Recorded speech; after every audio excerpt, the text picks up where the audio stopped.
without further ado, it's actually a great pleasure and honor for me to introduce this year Pierre Devijver award winner, Professor Yoshua Bengio.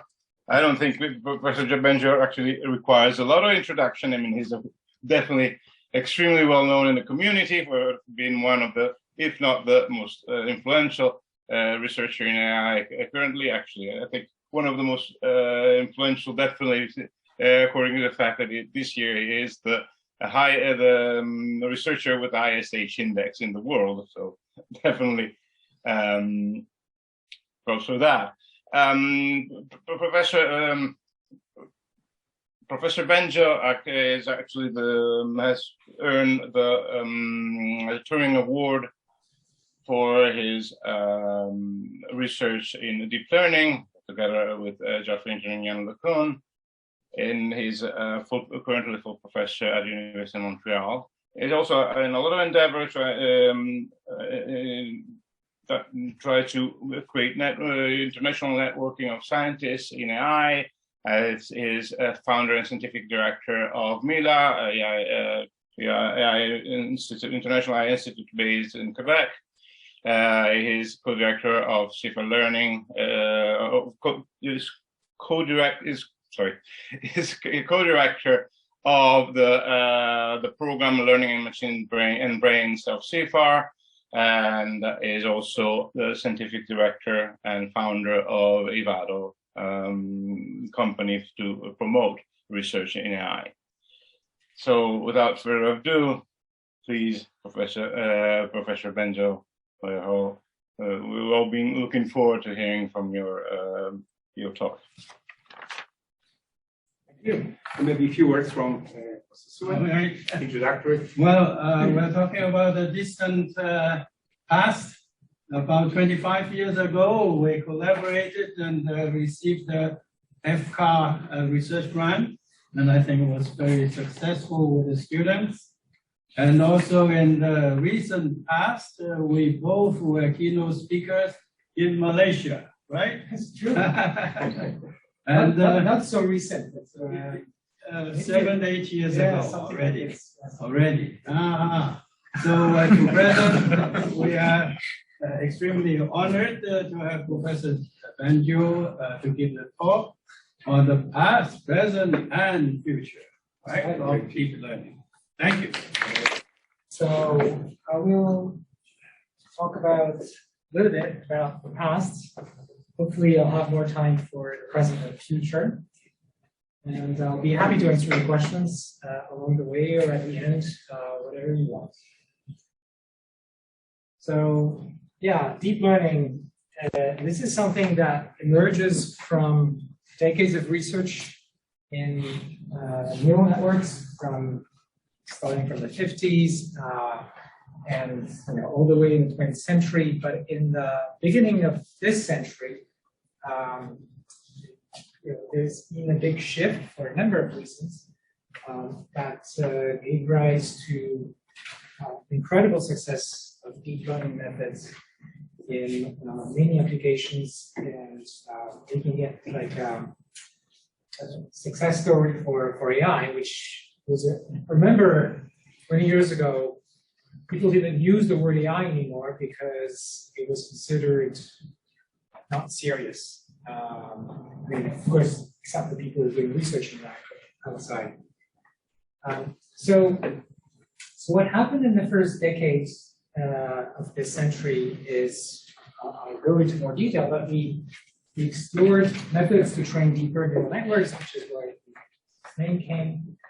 And it started with really impressive advances in perception, and still today, I would say it's the area where deep learning has been most successful.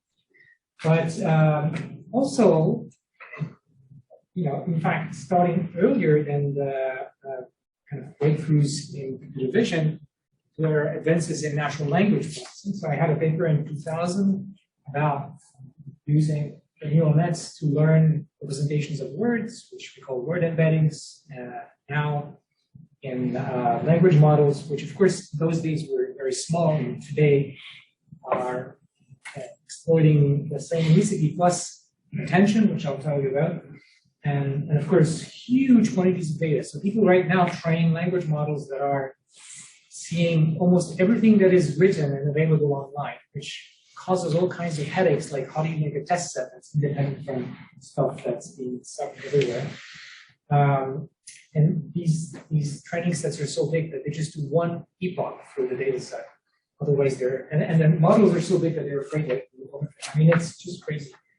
But in the second decade of this century, there's been amazing progress in applications of deep learning in many areas, starting with playing games, with advances deep reinforcement learning, and more recently, something I find really exciting is the progress also by DeepMind on modeling 3D structure of proteins from sequences. So a few words about that. But let's go back to the 80s, when I started my grad studies. Started in 85, precisely, and I was looking for an area for my research during my master's, and I started reading some of these neural net papers that were the early neural net papers by people like Jeff Hicks. And something really struck a chord, and it is this idea, this hypothesis that there may be fairly simple principles, things like laws of physics, that could explain intelligence. Of course, we're not sure this hypothesis is true, but the advances in deep learning are, let's say, consistent with that hypothesis. And of course, if there are a few principles that scientists like us can understand, that means two things. I mean, we can understand our own intelligence and animal intelligence better, and that's really important. And we can build more intelligent machines that will be built based on these principles, just like we now understand aerodynamics, which was not the case a century and a half ago. People started trying to build planes. Now, of course, machine learning, learning methods in general have taken a huge place in AI, so much that people right now who are like not in AI think that it's the same thing. Of course, it's not. And in the period leading to this century and let's say 2010, the dominant approaches in AI were not based on learning. They were based on humans providing the knowledge, both of what are the things that we know, like facts and rules, often symbolic knowledge, but also the knowledge of algorithms to do inference. In other words, given the knowledge we have at hand, let's say a set of rules, how do we make efficient calculations to answer questions? There are lots of issues with this approach, many of which have been dealt with modern machine learning. So with modern machine learning now, we learn the knowledge, we learn how to do inference. We handle uncertainty. So this is something that's not so easy to do with symbolic methods, but has been introduced with probabilistic machine learning in the 90s. And of course, another thing that's a problem with the pure symbolic approach is it's not grounded in raw perception and raw data. It is low-level perception and actions. And in fact, this is where current deep learning is strong at. Now, if I look at what's missing, and I'll come to that later, it's the high-level cognition. It is the thing that classical AI is trying to do, but you have to do it with learning embedded, and we have to do it with machinery that does both the low-level stuff, like extracting features and objects and stuff like that we're good at, but also reason with these things, potentially using discrete entities like symbols. Right? So these things, there are people who work on those questions in machine learning and AI more broadly, because it involves that more broadly than just machine learning and cognitive science, but it's still an open problem. And yeah, I'll get back to that. So what's particular now within machine learning about the neural net and deep learning approach? Well, I told you that, you know, in around the mid 80s, the thing that really got me excited, and I'm still excited about, is this synergy between understanding how the brain works and building intelligent machines. So neural nets, they take this seriously, and since the 50s, people have been thinking of designing computational systems that use structure, architectures that are inspired by the brain, and that's what, you know, they've been called neural nets. But what is it exactly? It's the idea that the computation is performed by the synergy of a large number, right, really large, of adaptive computational units that actually contain both a little bit of memory and do a little bit of computation. Right, so that's neural nets in general, but within the neural net sort of family, the thing that has really dominated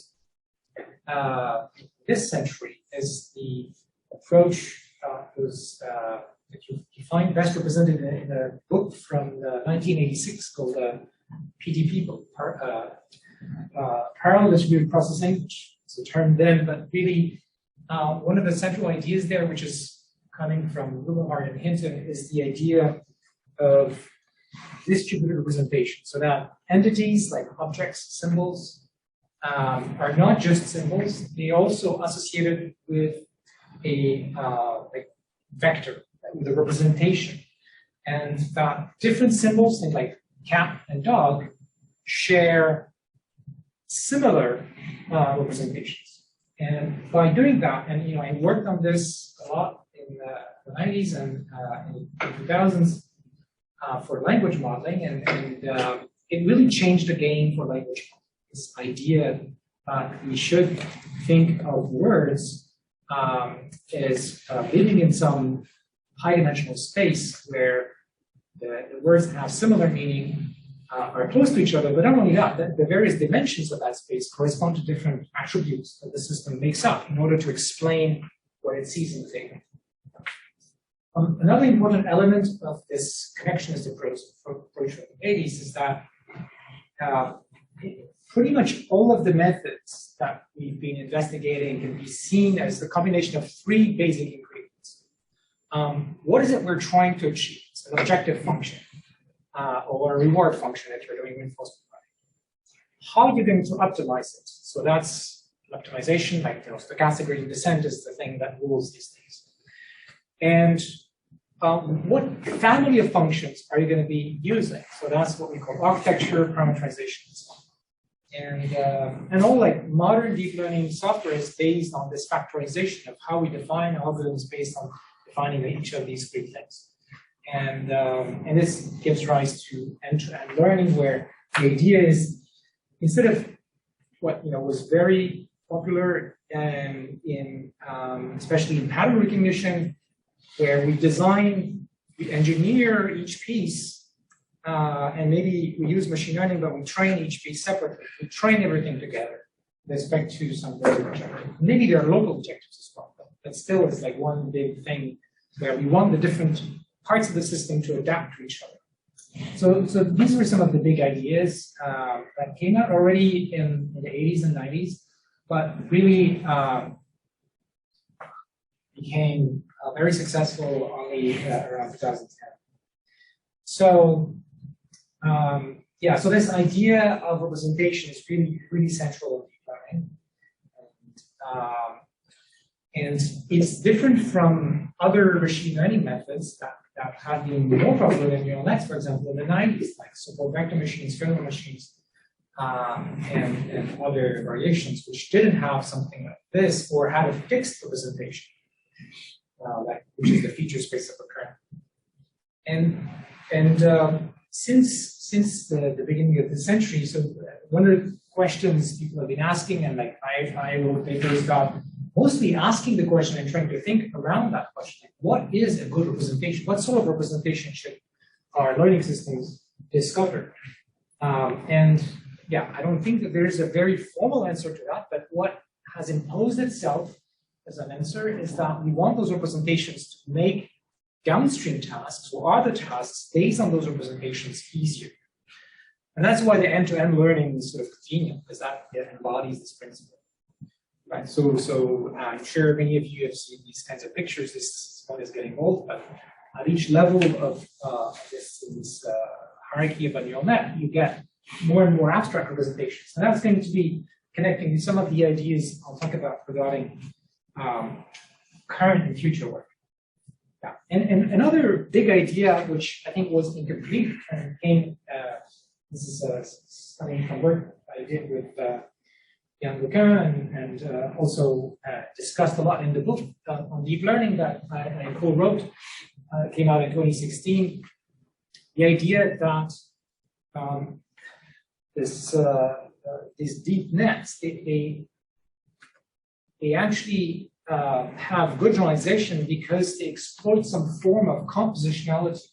The world is compositional, meaning it's built by composing pieces together, composing functions together, and of course, these nets have these properties as well. And if we look at what they learn, we can kind of squint and see the high-level features built on top of the lower-level ones as a form of composition of simpler parts that make objects at different levels. And we see this across.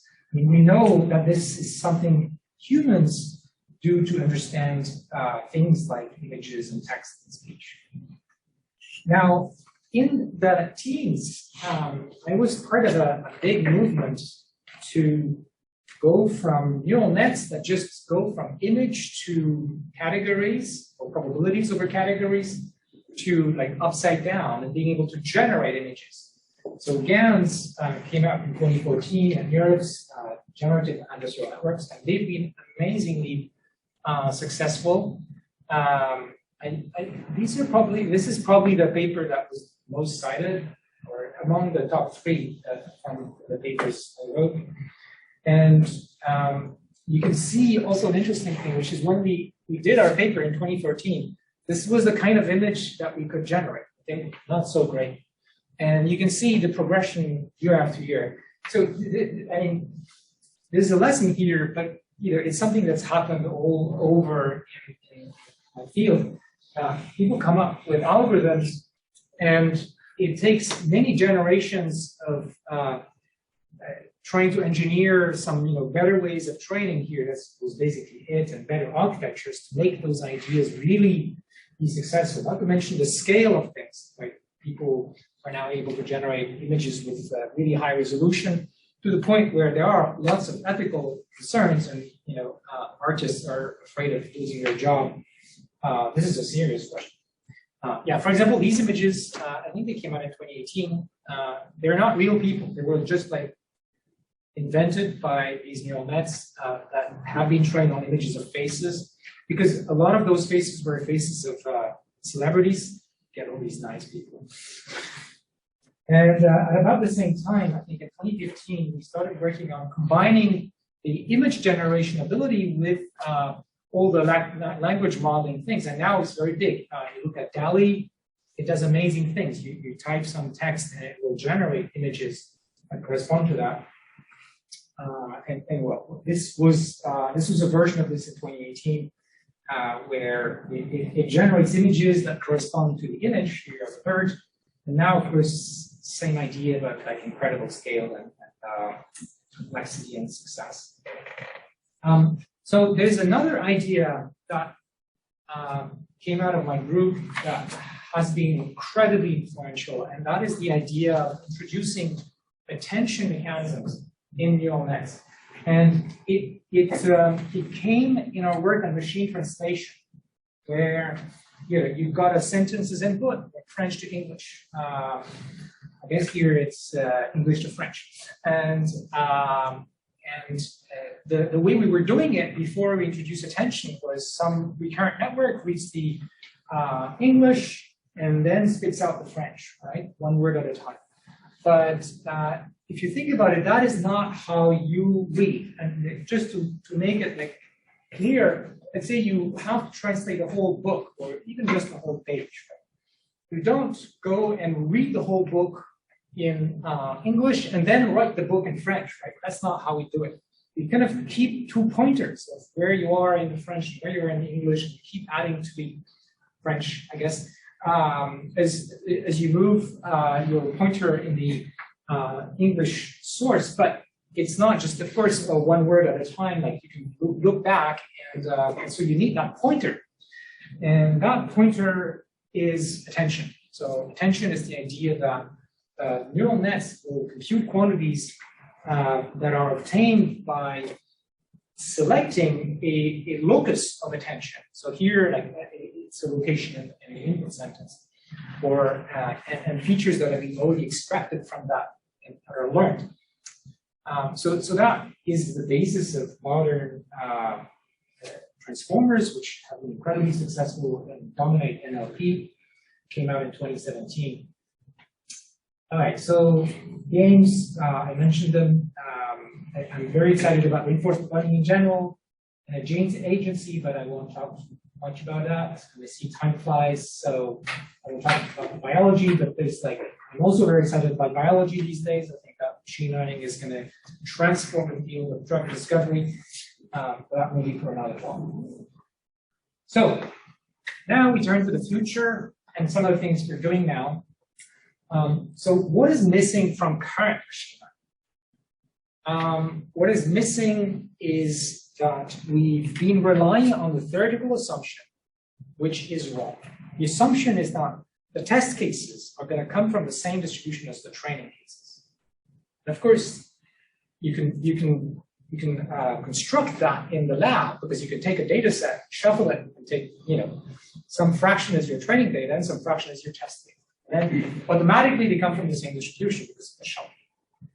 But in the real world, it's not like this. You get data from the last 5 years, and then you deploy a system that's going to work for the next year. And the distribution has changed because the world changes. Or you train on data from one country and it's deployed in another country. So there are many reasons why distributions change. And we don't really have a clean theory to handle this.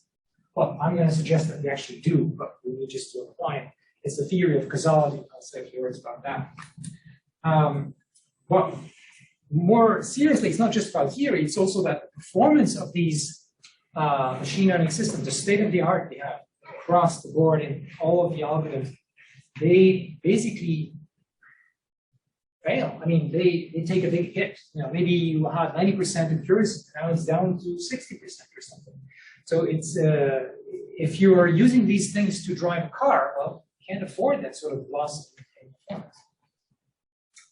Now, there's an interesting question, which is, how is it that humans are able to manage that? I mean, we do a much better job to generalize out of distribution to these non-stationary, these changes in the world. And what I think should be pretty obvious is that somehow, in order to generalize to these new settings, we have constructed a representation of knowledge in our brain about the things we've seen in the past that is organized in such a way that we can reuse just the pieces that are relevant, maybe tweaking very few of them in order to adapt to a new distribution. So there's a notion of reuse of knowledge and modularization of knowledge, which is missing from current neural nets. Right. And this would be useful for a lot of reasons, among them the fact that there are, for example, discrimination and bias issues with current systems. If you train a language model on everything that people write on the internet, what do you get? Well, you get a system that is racist. You get a system that discriminates against women and so on. So what's the problem? The problem is we'd like our system to behave in a way, according to the values that we have chosen collectively, maybe in democracy, but that's not what it does. It just imitates what it has seen humans do in the data that it has in its training corpus. There's a mismatch here. And how do we fix this for humans? Well, we tell them, behave like this. This is the right way. This is the good way of acting. These are These are rules that we care about in our company or in our country. And we human are able to integrate that kind of knowledge. In other words, our knowledge is not just based on the experience that we have, it's also based on instructions and high-level constraints and descriptions that we're getting from other humans. So we need neural nets that have these abilities. And they're called System 2 abilities. I'll come back to that. Right. Okay. So how do we do this representation of knowledge that allows us to generalize to completely new configurations of these pieces of knowledge? Well, there's a really nice source of inspiration, which is natural language linguistics. And there's a notion in linguistics that's systematicity or systematic generalization, as we call it in machine learning. The idea that you're able to make sense, to attribute meaning to a configuration of words that you've never seen, but you know those words. It's just that this configuration of words maybe has even zero probability in your training distribution. In other words, it's just things that are unlikely to happen. But we write science fiction scenarios. We read, we look at science fiction movies. We have poets that create new configurations that somehow talk to us. So and we imagine all kinds of things that are impossible, but we can still make sense of it. So that's what systematic generalization is about. Systematicity. I mean, here there was the example of you combine things about vehicles, and there you go. There's a vehicle you've never seen, but still you can make sense of it by combining the things you know. All right, and there's been a number of papers showing that current deep learning doesn't do well at these tasks when they have to generalize to configurations of words or images that are really unlikely in their training distribution, but still make sense, and they should be able to generalize. These humans are able to. Right, so this goes back to what I talked to you at the beginning of my lecture when I said that I thought there was something exciting about the idea that we can jointly figure out the principles behind our own intelligence and figure out the AI. And so if we now zoom in on the gap that currently exists between the state of the art in machine learning, which is state of the art in deep learning these days mostly, and human abilities, human level intelligence. There are more things in this list, but this list is interesting because it has a common anchor. I'm going to tell you that. So this includes things like how many examples you need to learn a task. Do you know that these large language models, they need, if a human was trained with the same amount of data, they would have to read 10 hours per day for 100 years or something. No, not 100 years. And then times 1,000. Okay, so in other words, 1,000 lifetimes of just reading. That's what these language models, which still fail in some ways, they don't manage to reason out of distribution, where even a 5-year-old is able to do. So, there's an issue of what's called sample complexity. How many examples do you need to learn? There's an issue of out of distribution generalization that we're talking about. And related to this is that, it's not just that you don't need to be, humans are not necessarily perfect right away when there's a new thing that happens, a new situation. They need a bit of adaptation. And so this question of transfer learning and K-shot learning with very few examples is related to the same issue. And I mentioned reasoning, and I talked about causality. These are two things that, reasoning is something that classical AI was doing, but missing the pieces I talked about. And causality is something that has been studied a lot in statistics and econometrics and social sciences, and that you're only starting to incorporate machine learning, and that is very fast-growing subfield of machine learning, and I'll try to explain why it is important for these things. And I mentioned this issue that current neural nets, knowledge is distributed. I mean, we were so enamored with this question of distributed representation that we are still missing this thing that in a human brain, if we peek and look in your brain what particular cells seem to be doing, they're very, very specialized. So there's like clear specialization going on in the brain that is at a much greater level than what we have in our neural nets.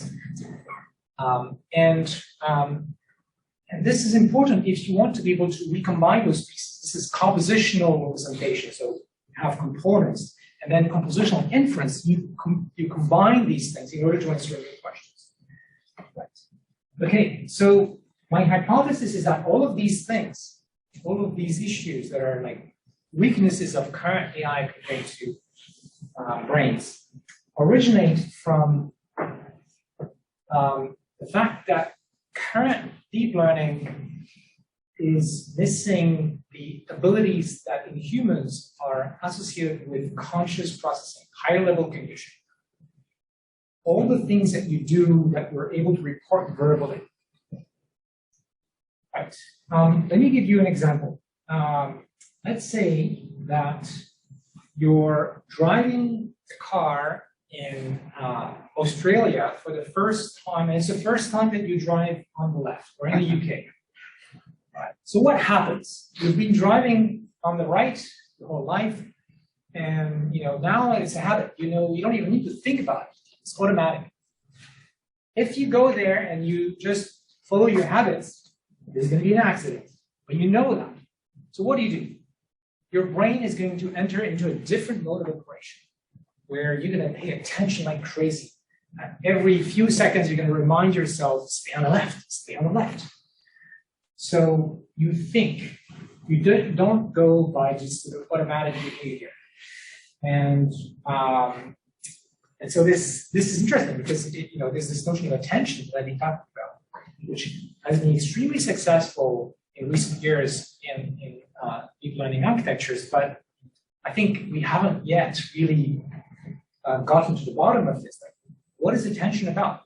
And I think if we look at human cognition, we can get a lot of clues. So cognitive psychologists are actually thinking a lot about these different abilities that seem to coexist in your brain, what we call system 1 and system 2. So system 1 is the things that current deep learning is good at. Everything that corresponds to intuition, you can do it really fast. It's parallel computing. You can't explain what is going on. It's unconscious. It's happening under the radar, and it's automatic. It's habitual, right? You can do very fast, but you can't explain that knowledge. It's implicit knowledge. On the other hand, system 2 is what allows you to survive in London with this new car. Right? It's what allows you to survive to an accident-prone situation where you're driving. It's something you've never seen in your life, but somehow you can project yourself into what could happen if this car that I see not stopping continued, and I would just run directly to it. So that is of a very different nature. You think you can explain your thoughts. It's sequential. It's one little piece of thought at a time that comes to your mind. You can, it's like the way we design algorithms. And when you do that, you can reason, oh, if the person doesn't stop, this is what's going to happen. And then if I don't stop, this is what's going to happen. But if I did stop, maybe it will be dangerous because of the guy behind me. So that's reasoning. And we can do that, and it saves us in these situations that are very different from our training distribution. So we need to incorporate these sort of things in deep learning. And I mentioned the knowledge decomposition. This is something also missing, and why? So why is it important? Well, again, if you have a new task, so new distribution, new task is kind of the same. What you want in a new task is this is what people call transfer learning. You have a lot of data from an existing task, and then you want to apply what you've learned to a fairly new setting. Like maybe if you're doing handwriting recognition, you're trained on North American writers, and suddenly you can apply this to a writer in some country in Asia, and they write with a different style because it's a different culture. Well, how do you adapt quickly to that new writing style? That's transfer learning. And what you want is, in order to do that, is to organize what you have learned from past experience in such a way that you can reuse just the relevant pieces of knowledge. So in the example of driving, everything about driving remains the same, except there's one thing: you drive on the left. Right? So you don't want to have to retrain yourself to drive from scratch, which is basically what current systems do. You have to retrain it. You need a ton of data. It's going to take 10 years of practice in London and killing a lot of people before you get it right. That's not good.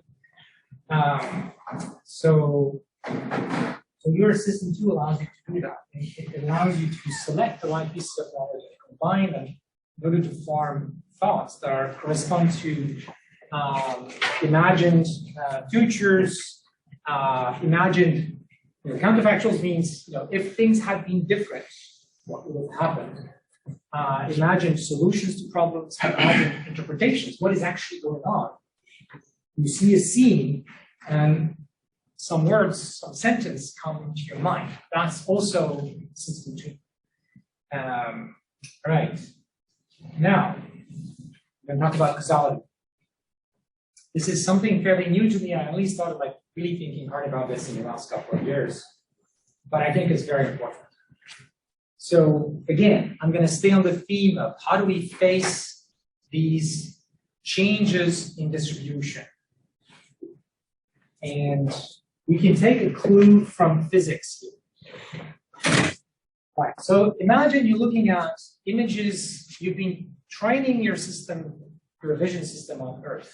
You've seen 100 million images on Earth. And suddenly, you get to have your AI system to be applied on Mars or the Moon. Images are going to look very different. You want it to work as well, right? So it is an out-of-distribution or transfer learning point. Now, what has changed? It's the same laws of physics, but the state of the world is different.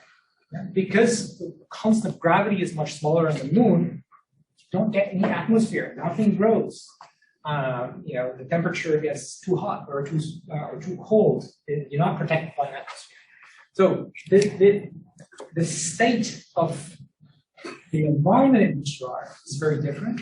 But apart from that, the causal mechanisms that explain how things unfold are the same. So in physics, we do that all the time. We have some notion of dynamical system. Maybe it's deterministic, maybe it's stochastic.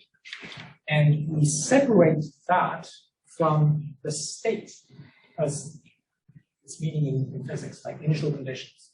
If you have the initial conditions and you know the dynamical system, you can make predictions of the future. Even if you are in a new setting, so long as you observe, what are the conditions, you make inference by these things. Maybe you are on the Moon and you jump, and then, constant with gravity is different. You can feel it very quickly, so you can make inference about that. And then you're able to make sense of the things that come out. So there's a notion of that you can have many distributions that correspond to different initial conditions, but the same underlying causal mechanisms. So now we're talking about a kind of object that's very different from typical ways of thinking, statistical learning, and statistics, where we think about one distribution. The data comes from one distribution. Here, we're taking a different view. The data comes from one of the distributions, that are possible under the same laws of physics, under the same causal mechanisms. So a causal model is not a distribution. It's a family of distributions. And these distributions are indexed by the state or by what we call interventions. I can change the state. I can make a, something happens and we close some door in some maze and now everything changes because lots of paths are not possible anymore. So people tend to introduce changes in the world and that creates non-stationarities, but these are all changes in the state. The underlying laws of physics are the same. So what we have is a family of distributions, and the causal model is just a formal way to describe that family of distributions in such a way that if we get that causal model, we can now generalize to any member of that family of distributions. So that's very powerful. And all of those distributions share the same parameters. It's the causal mechanism, the laws of physics. Right? So what I'm saying is like, oh, if we figure out the laws of physics in the world, and we represent knowledge in that way that allows us to accommodate changes in the state due to interventions or whatever, then we can get out of distribution generalization in the sense of generalizing to one of the possible worlds that emerges if you keep the same causal mechanisms, but you have different interventions.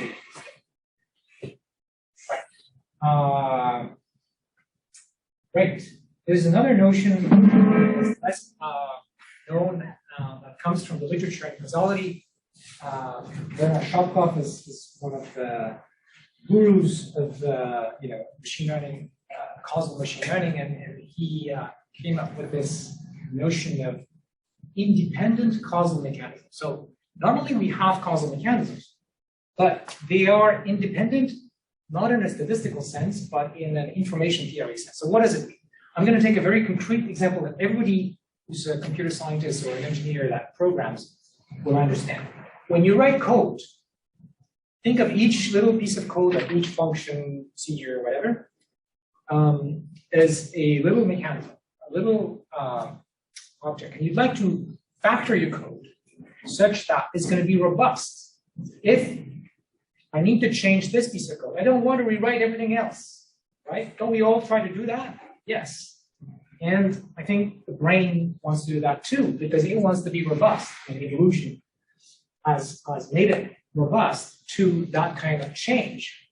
The knowledge you have about the world should be organized like we would like to organize our code, such that the pieces are the most independent from each other. And it be defined mathematically. That's the idea. All right. Yeah, so what do we have to add to classical deep learning together with these goodies? This is actually an idea that I started thinking about 15 years ago, and people misunderstood that what's at the highest level of representation of these deep learning systems, right? So we get higher level things and more abstract things. What's at the top? Good question. So there's a lot of literature in machine learning on what's called disentangling to try to find what are the right variables, the right factors. And mostly people assume that these variables are supposed to be independent of each other, but that's wrong. Think about the high-level concepts that you have in your mind, like knife and fork. They're not independent. If you have a knife in front of you, there's a good chance there's also a fork, right? And there are relations between these entities. So we want to learn those relations. So we need something like the neural net that goes from low-level stuff to abstract representations. But then these representations are about entities that are related to each other through what? Not just through a normal statistical model, but through a causal model, because we are agents. We take the fork, we change things. And so we need to represent that. So at the top, we need this causal model. And we need some kind of encoder, decoder, whatever that relates to low-level things, including low-level actions and high-level actions. High-level actions correspond to actually, the intention of the goal of picking up that fork and changing something that we talk about. Right. So one of the questions I've been working on since 2017 now is, what are the properties of these high-level entities that we need to bake in our machine learning systems? So it's not just like another level of representation. It has special properties, and we can get a lot of information about what these properties should be by looking at human language. So one of those properties is that those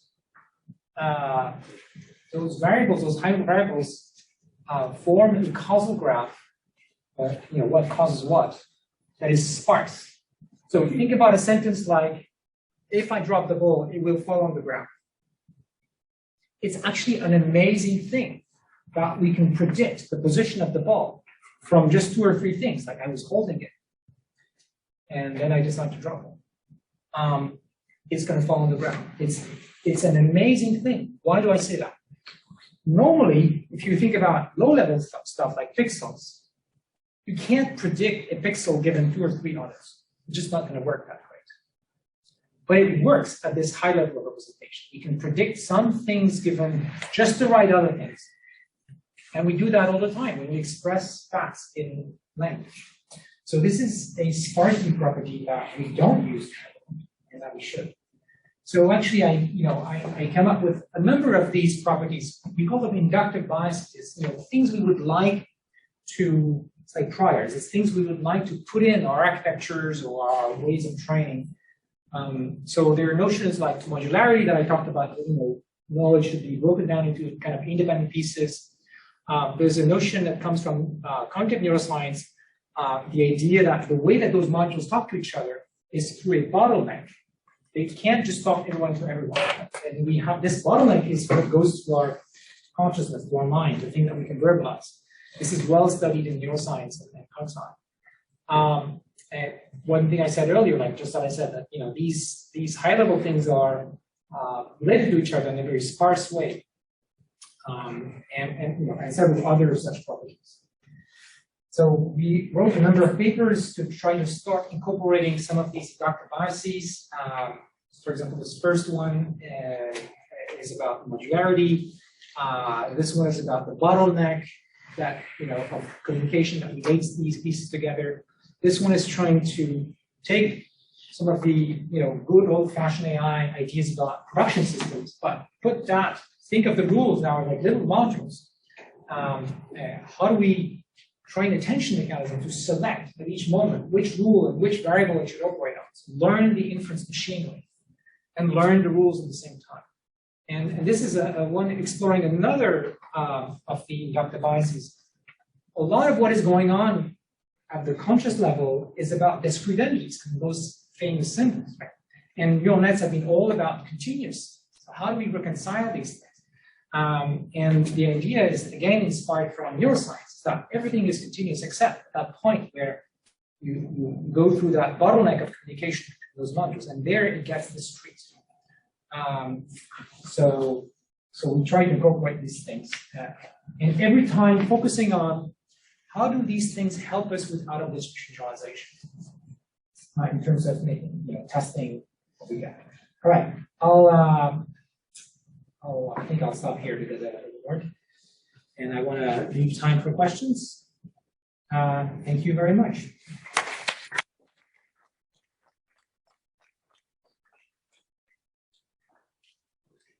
So open the discussion, time for questions and comments.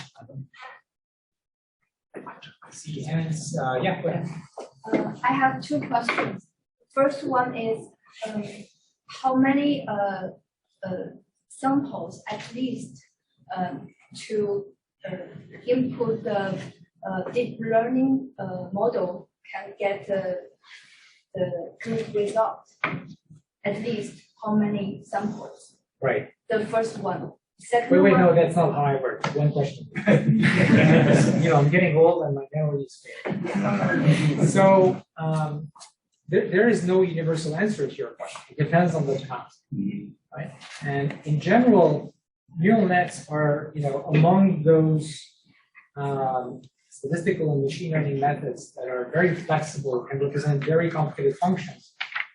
So their best regime is when the number of examples is fairly large. So if you only have a few hundred examples, there's no point. You should use like a linear model or something like this, or a Gaussian process if you're doing regression.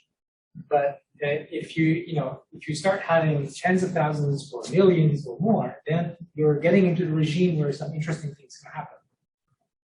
But I see some. But it's really dependent on the task. If you're trying to learn, XOR, you just need 4 examples. Thank you. My second question is. It's on you. Okay, let's move on to maybe the next one. And you will think of your question. Yeah. Thank you for the great lecture. I have a question. You talked about the machine learning gap in generalization. Yes. We can say that what kind of data will come in future, and there might be a problem. So this is what we say. There's somewhere in my talk. Yeah. So this is what we say offline learning, right? So I'm asking, but if we against that, I think you have that problem online as well because the world can change. Okay. So we know in the industry they use the A/B testing for that. Yes, that allows you to monitor that something bad may be happening when you apply your system in the field. That's great. It's the first step. This is very important. Yeah. You don't need A/B testing though. You can do it yourself. When you design your system, you can split your data in a way that is not just like shuffling the data, but like, for example, keep the temporal order and test on the future when you train on the past. Or if you have data coming from different places, train on some places, test on other places. And then you also do that for the train validation set. Make sure the validation set comes from a different regime than the training set. And then you can optimize your hyperparameters, like choice of models and so on, with your validation set. So it's going to be more robust to those changes.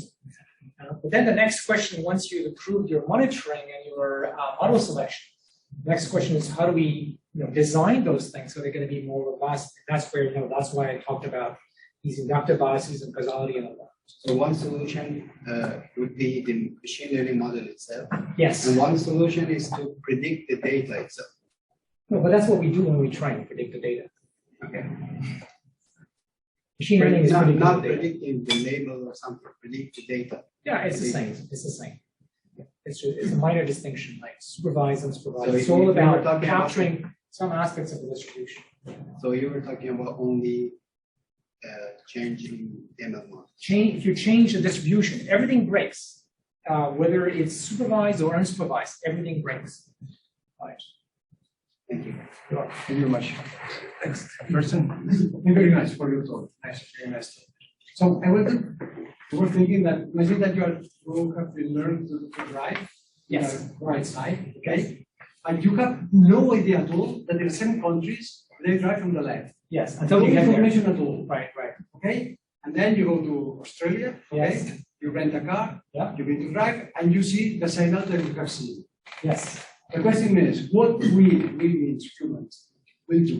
Stop saying I'm not driving, going to the left and going, right? Or between this, asking to someone, is this fake or what's happening? So, yes, my point is, I have the feeling that when a system fails or it's better than a human, so I heard several times that we need much more data. So it's not we need much more data. We need much more data with all the distributions that the data can have. So we have really much more. We have a lot of data and also all the possible distributions. Well, you can't cover all the possible distributions. So, for example, if you think about interventions in the sense that I explained briefly, there's an exponential number of potential interventions. What you want is maybe see some interventions, like maybe, well, in this case, there are only 2 variations, the left, right. But actually, there are many more variations. If you think about all the traffic laws, there are many little tweaks. So we kind of maybe already know by going to different places that the traffic laws can be different. So we sort of ready for this idea that a sign can tell us about the traffic law. In fact, there are even theorems in the sort of causality theory that say if you only see one distribution, in general, it's not possible to generalize to interventions, to different distributions due to a change in different intervention. But if you see enough interventions, then you can kind of generalize over them. And that's just like a high-level form of generalization. Yeah. But there's another thing in your comment that's interesting, which is humans are not just like individual learner. We help each other. So we use language to guide a learner who's maybe like in this new, oh, you're a foreigner. No, do this, be careful with that. No. Yeah. Maybe we have the last question. I like very much the example of left-hand and right-hand driving, but I think there are certain situations where you get in troubles, okay? If you have lots of traffic, or you just follow the others, what the others are doing, okay? You have no troubles. But if you have a one-lane a bridge, after the bridge, you don't know where to continue, okay? This is my personal experience, okay? So you might make some mistakes along the way until you understand what's also, where do you look if you are pedestrian? Left or right first? Right. Okay. It's very confusing. It's very confusing. That's right. But I have one more basic question. Yes. If you look at human vision, you have saccades. Yes. Which are discontinuities, and they are constantly coming. Yes. So all the optimization that's currently going on in this machine learning are continuous process. Yes. Yeah. Okay. How do we cope with this continuity? It's continuous in representation, but it's discrete in time. Yes. But so in a way, the saccades fit well the picture that we get. One picture of the movie, and then the next picture, and then the next picture of the movie. It's more complicated because they're not exactly at the same rate, but it's pretty close to 150 in a second or whatever or something. So, but it's related to your question at the end where you said, okay, what is the representation? Yeah. I think that's a wrong question. Okay. You need a space of representation, of course, a compositional, like a graph grammar or something, because you show graphs. Of course. When I said what is a good representation, it didn't mean that we're going to hard code the representation. Okay. I mean, it's going to be learned, which means what sort of constraint, sort of structure should we put on those representations? And so, for example, thinking about the causal structure is imposing some structure in your representation. Yeah, absolutely. Okay. Yeah, thanks. Thank you very much for your question. Two online questions. No. Quick. Just want to ask, because you're revealing many interesting things, the limitations of deep learning. I also came to the same actually conclusions, parallel and data cleaning, which samples you're using so far. And I have a question about those problems that the state-of-the-art deep learning cannot solve for the moment. They could not be solved by human too, most of them, I guess. No. I'm only interested, humans fail on lots of things. I'm only interested in the things where humans are much better than machines. Because it's an opportunity, right? We can learn from humans, from neuroscience, from cognosci, and we can use that to improve our current AI systems.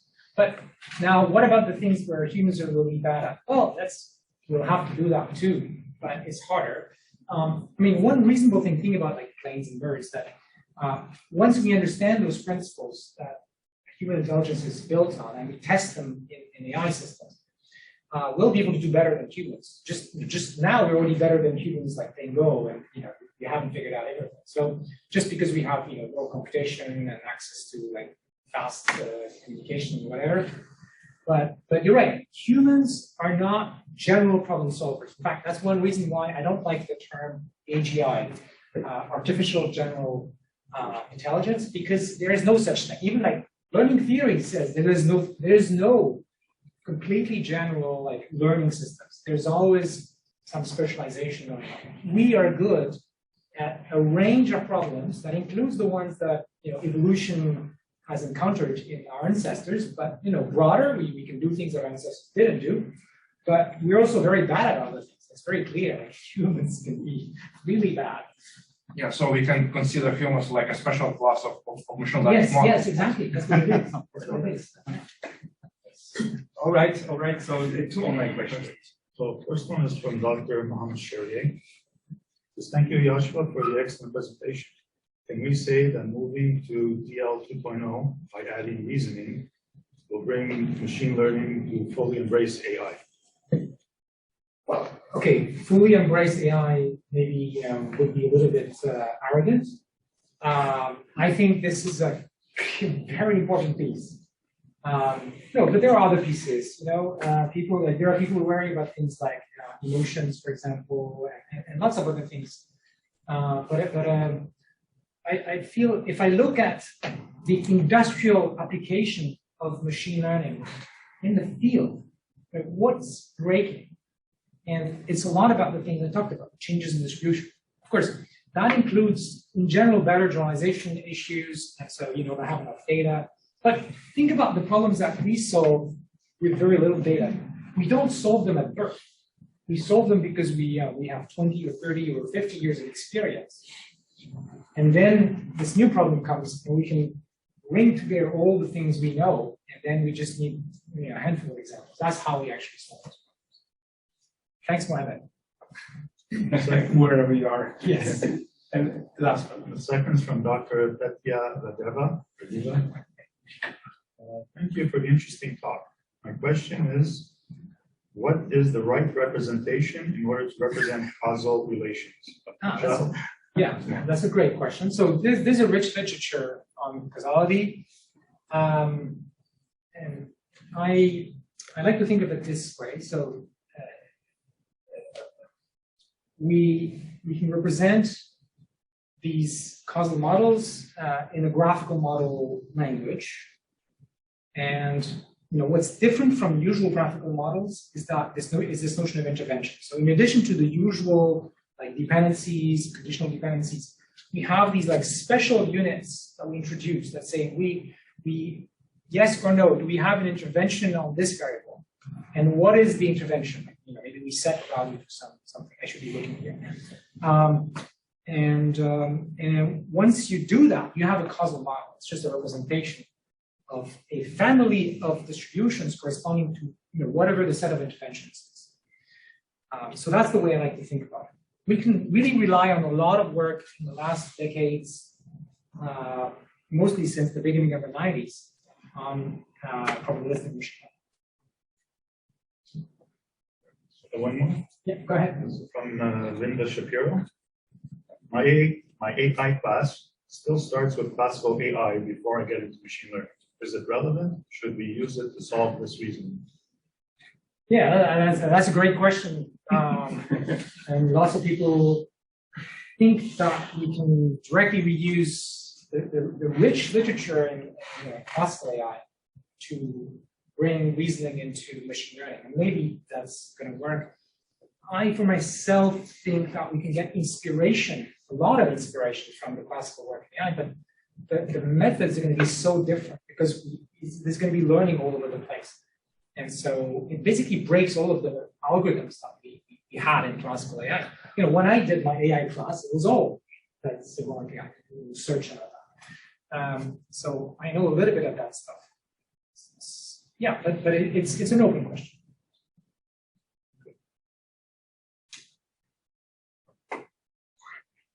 Okay, thank you very much again for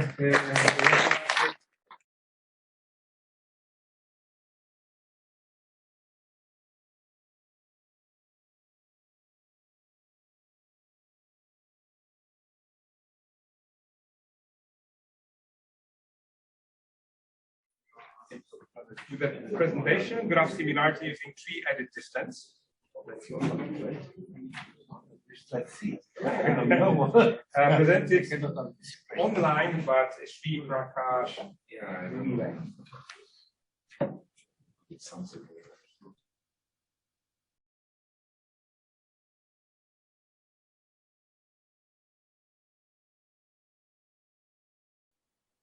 Hello all, the topic of my presentation is graph similarity in three-edit distance. So this is the outline of my presentation. So graph similarity, as you know, is the process of evaluating structural similarity between two graphs. So here the overall goal is to find a correspondence between the nodes and edges of the two graphs that satisfy some more or less stringent constraints. And in this, we usually take similar substructure in one graph and match it to similar substructure of other graph.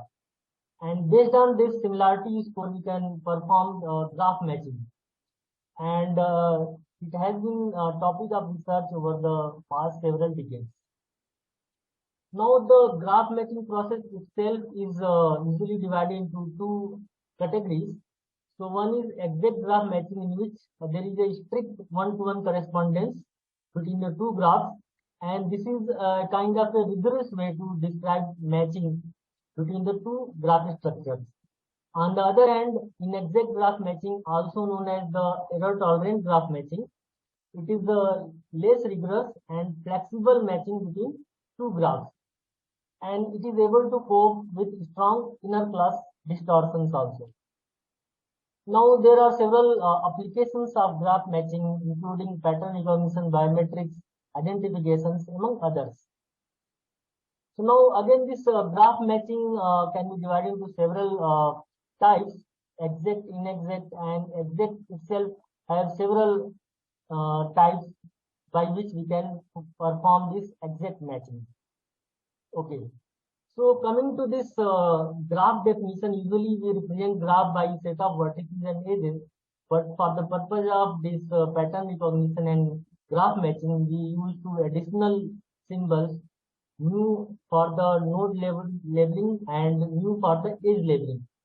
And given the nodes or edges, if they are labeled, then we say it as a labeled graph. And if they are not labeled and this set LV and LE are empty, then we say they are unlabeled graph. Now, the graph edit distance is the minimum number of transformation required from first graph G1 to G2 so that we can convert G1 to G2. And here 5 G1 G2 denote the set of edit parts transforming G1 into G2. And the idea of this graph distance is to model the variations by edit operation which reflects modification in structure and labeling. The usual edit operation include insertion, deletion, substitutions of the nodes as well as edges, and sometimes we also include merging and splitting of nodes and edges. And edit distance between two graphs is also defined as a minimum cost edit path between two graphs. So coming to the graph edit distance computation, the optimal algorithms for this graph edit distance are based on combinatorial search techniques. Although this is kind of NP-hard problems, so optimal efficient algorithms are not available. So to increase the efficiency, several sub-optimal approximation algorithms are introduced. Here the key concept is to optimize locally instead of the global criteria, and we have several variants on the standard edit distance to make computation faster. So in this, as you know, that graph edit distance itself is a generalization of tree edit distance, and tree edit distance is also a generalization of string edit distance. So the elementary idea behind this graph similarity with the help of tree edit distance is that for some sparse graph, by removing some of the edges, the graph can become a tree. So in such cases, it may be more advantageous to compute the tree edit distance between the spanning tree of such sparse graph. And after finding the corresponding tree edit distance of the equivalent sparse graph, we can augment the resulting tree edit distance with the required edit operations on the edges only, because we have already processed the nodes. So this graph to tree edit distance we can define like GTED, G1 to G2 is TED dash STG1 and STG2, where STG1 represents the spanning tree obtained from the G1 and STG2 corresponding graph for G2.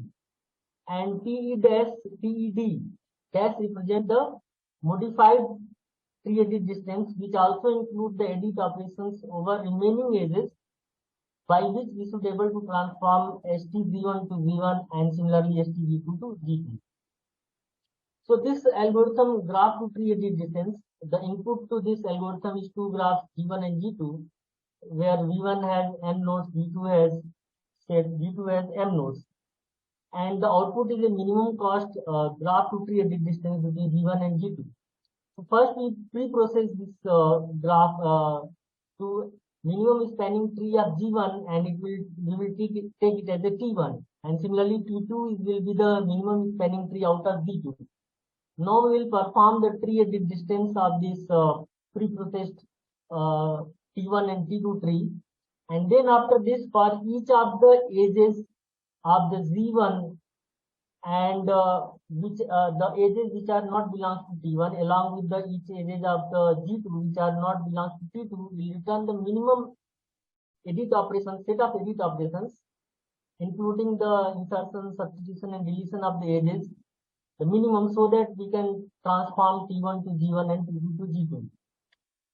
Now this MSTG1 is a kind of a minimum spanning tree of G1, which will start with a empty set A, and then we'll sort the edges in non-decreasing order, and for each edge EI of G1 we will check if it is a safe node, so that there is not a cycle by adding this edge EI to set A, and by doing this after we will return this set A as a minimum spanning tree out of G1. Now this tree edit distance between T1 and T2, we will do it as a dynamic programming to save the cost computation. So if T1 and T2 is already there in table, then we'll return the results for the T1 and T2. And if T1 is empty and T2 is also empty, then we'll return the cost is 0. And otherwise we'll recursively compute this tree edit distance, deletion, insertion and substitutions, and in the end we'll return the results T1, T2, which is the minimum of the TED deletion, TED insertion and TED substitution. And after computing this TED and MST, we will find out the resultant transforming class. So this GT algorithms, we see that it executes in n log n and m log n time.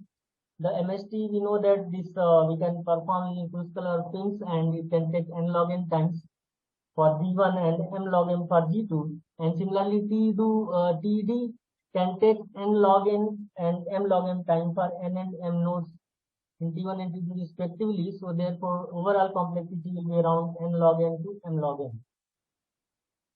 Now this to compare the graph similarity computed using GTED algorithm and graph edit distance, we use the later data sets of IN graph database repository, and which consist of the capital letters of the alphabets, and we have 3 modification levels applied to the prototype graph to produce the later data set, which is having high, medium and low distortion value.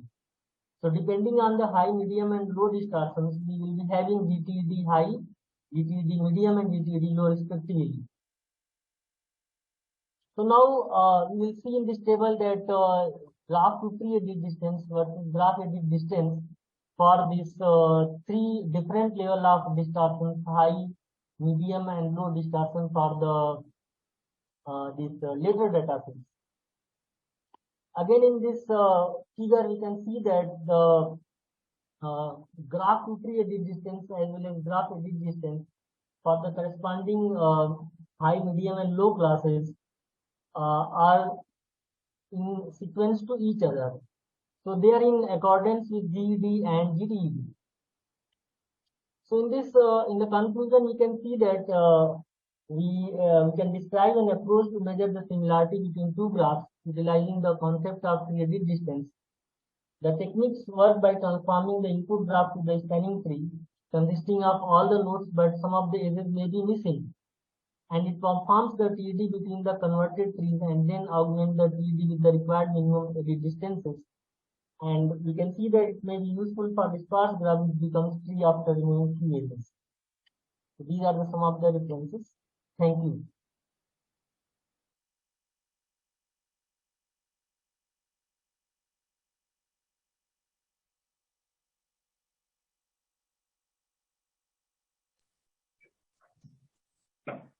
Given a graph, there are several minimum spanning trees that you can generate depending on which node you begin. How you solve this problem? Yes, yes. So actually in this out of a graph, the data set in which we'll be having the x coordinate and y coordinate value. So these values we can take it as a weightage between the edges, between the corresponding two vertices. And based on that, we can take the minimum spanning tree.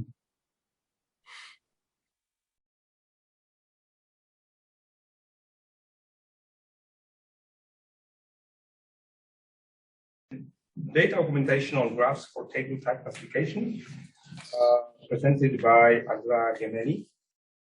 PhD student from the University of Florence, and today I'll talk about the thesis of Davide del Bimbo, a bachelor student that I followed with Simone Marinai, about data augmentation on graph for table type classification, and mainly,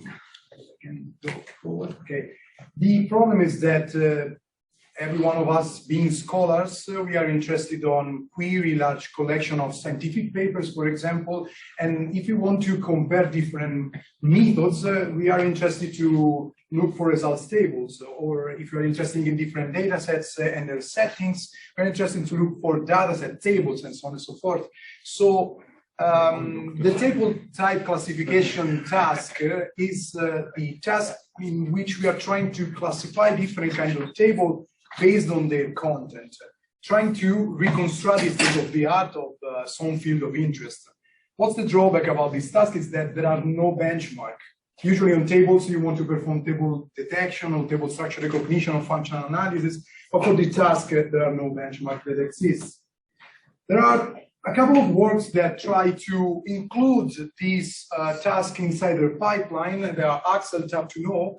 Actually, Axel is a work that has been embedded in papers with code. Maybe some of you know the site where you can look for the state of the art given different data set and benchmarks. Well, this work is embedded within it, but they have a volume of data, but they only consider results tables. And there is also this other work called Tap to Know, in which they try to classify different kind of table given their type, but the majority of data they had, and they are no more accessible, more than 50% actually. And the rest is island balanced between the classes they provide. So what we have tried to do for this task is to exploit a graph neural network to bring also the structure of the table within the training process, and also we propose data augmentation directly on the graph structure, because the usual data augmentation techniques that we use for computer vision, they do not work for graph structure if we then represent the tables as graphs. So about the method, first of all, we consider the tables already found, and we left the problem of finding them using an object detector. In our data, we already have the boundaries. So once we have the table, what we are doing is to extract different words or token, and then we connect them using a visibility graph. Here we use a visibility graph because it's a proper representation for table. We have found out given their structure, and about the tokens, the nodes of our graphs, they have embedding vectors with information about the geometry, so the position where we can find them, and also using word embeddings coming from different language models, we construct their different node embeddings and node vectors. About the data augmentation, we tried very, very simple approach just to generate more data in order to improve the results on the test and for generalization purposes. So we perform some removal randomly of nodes and edges, And also we tried some inversion of rows and columns using very naive approach, because for the one of you that works with tables, you know that multi-row and multi-column tables are very hard to process. So here the final aim was to develop a very simple approach to yield as much more data as possible to deal with few annotated data and the unbalanced classes. And you can get insights about these techniques in the paper, but basically for the inversion of column, we are inverting the node embeddings given the different columns, just projecting their position in a vector, and the zeros they find a different kind of columns. Instead, for rows, we just take them in an order way, starting from top left to bottom right. And if the X decrement, it means that we are in another row, so we can identify row and columns like this with all the limitations of these two simple approaches. The model we are using, basically in graph neural networks, what we are doing is that we start with some embeddings given in each node, then we aggregate from the neighbors, for example, performing message passing algorithms, weighted sum between the neighbors, then we update each embedding of the nodes, and then using a fully connected layer, basically what we do is to share weights between all the graph nodes, and to classify all the graph, we use the readout function that it's like pictured here. You can use others, of course, like max, mean, etc. We found this like a mean to be the best one for the programming end, so we just use this. For the experiments, we took the manually annotated sample from tab to no, because this was the only one reliable, let's say. And for you to know is that just we reserved the 64 example for training, and we had 4 classes. All the other details you can find in the papers on how we processed all the data they provided and all the problems we encountered during this process. And for results and conclusion, very briefly, I just did a smaller version of all the ablation studies we did because there were too many to discuss. But the interesting things to see here are that increasing the training size from 64 to 200 or 400, we increased the F1 score F1 score numbers of the detection of different kind of tables, and also we rebalanced the different samples per each class. Then we tried a different combination of data augmentation techniques. We found out that using them all was the best approach, at least for 200 example. If we increase, maybe row and column inversion seems to perform slightly better compared to using them all together. And also we tried 2 different kind of language models. And since we are working in scientific documents, as you may find useful to look at, is that a language model trained on scientific documents would better for the word embeddings. It's not that surprising, but it is what it is. So as conclusion of future work, we presented a graph neural network model for classifying tables for these tasks, applying simple data augmentation techniques. Results can be promising, but of course there are some aspects that can be deepened. For example, analyze these techniques for other tasks, for example, for table structure recognition and in different benchmarks, so we can get more insights about these techniques and implement more techniques, for example, insertion of rows and columns instead of just deleting them, and improve the already proposed one that can fail with multi-row and multi-column tables very easily. So thank you so much. And if you have any questions, I'm here to answer you. Thank you. Thank you very much. Questions? Go ahead. Yeah. Just about the data sets, what type of data sets it is? Yeah, okay. We use these collection of data. It's not proper data set that in this paper tab to know they used in their pipeline to create a knowledge graph about tables all over scientific publications. So they collected thousands of papers that nowadays they are not even more available, and with an automatic way of labeling them, they labeled all of them. What's the result is that we couldn't find them all no more, and also all the annotations were really bad. Also because the type of class of the tables is a consequence of type of columns inside the tables, and like 80% of the columns were none. So I don't know the labeling system, automatic one wasn't. So the data set augmentation is for knowledge graph. No. I mean, knowledge graph is one of the applications that you can insert in your pipeline and to use. You can apply it to, for example, molecules or something like that. The method, of course, if you go through the literature, graph neural networks, actually in the past years, they've been used largely on this kind of problems and they provided very good results. Because there is many papers about data augmentation for molecular data sets. Yeah, of course. If you pick, I don't know, works from Michael Bronstein, you find it. Great. Okay, thank you very much. Thank you so much.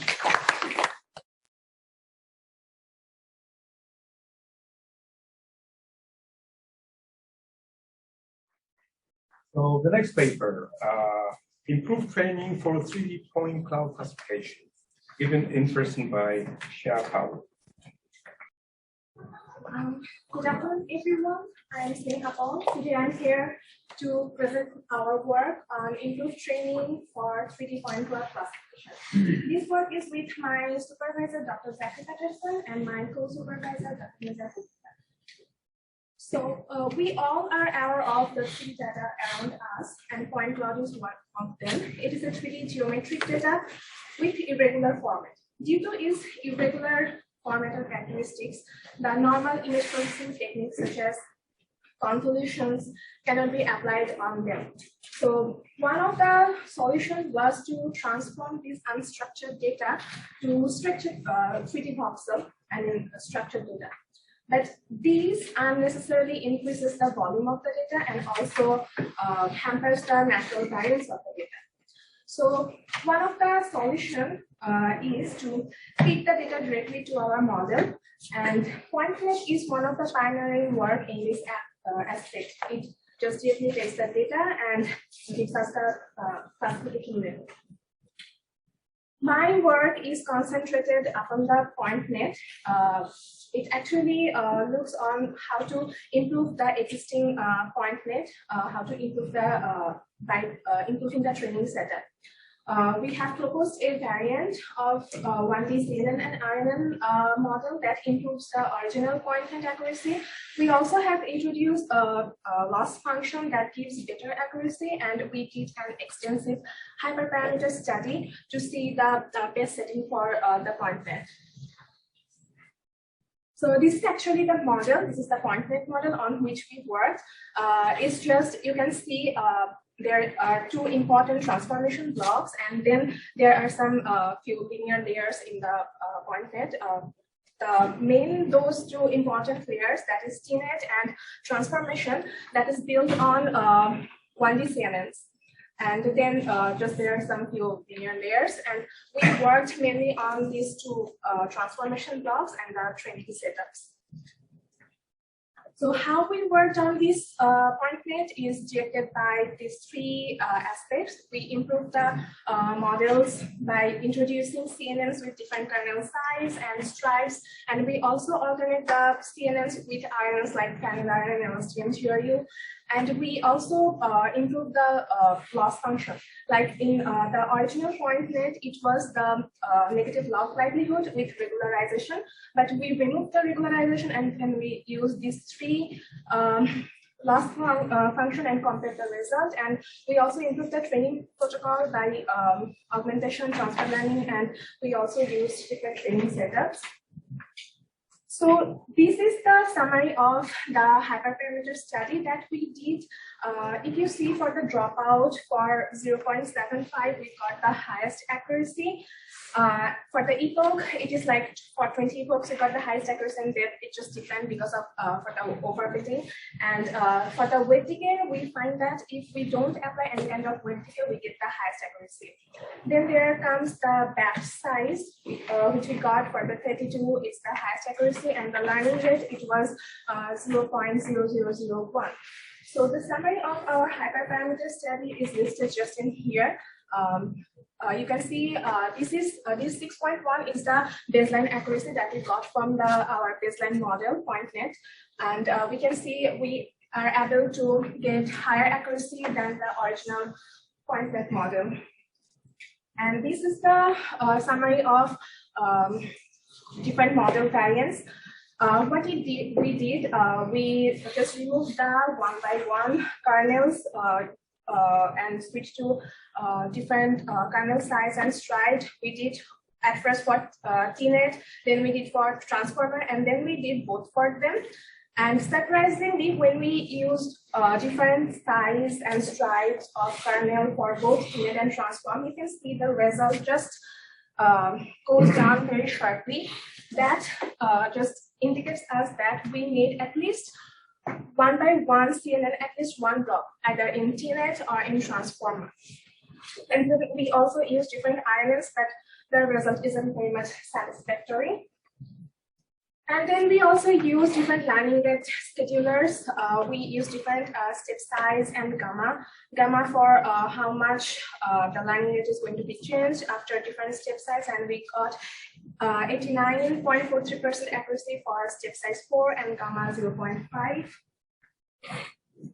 And here we just summarize the result for different loss function. This is with negative log likelihood and regularization, and these all are without regularization, and we got the highest accuracy for the categorical cross entropy, which is 87.11%. And then we just remove all the data augmentation that was applied. For the original point-net, it was the random noise and z-axis rotation. They used only the z-axis rotation because it do not change the semantics of the data. It just changed the view of looking at the data.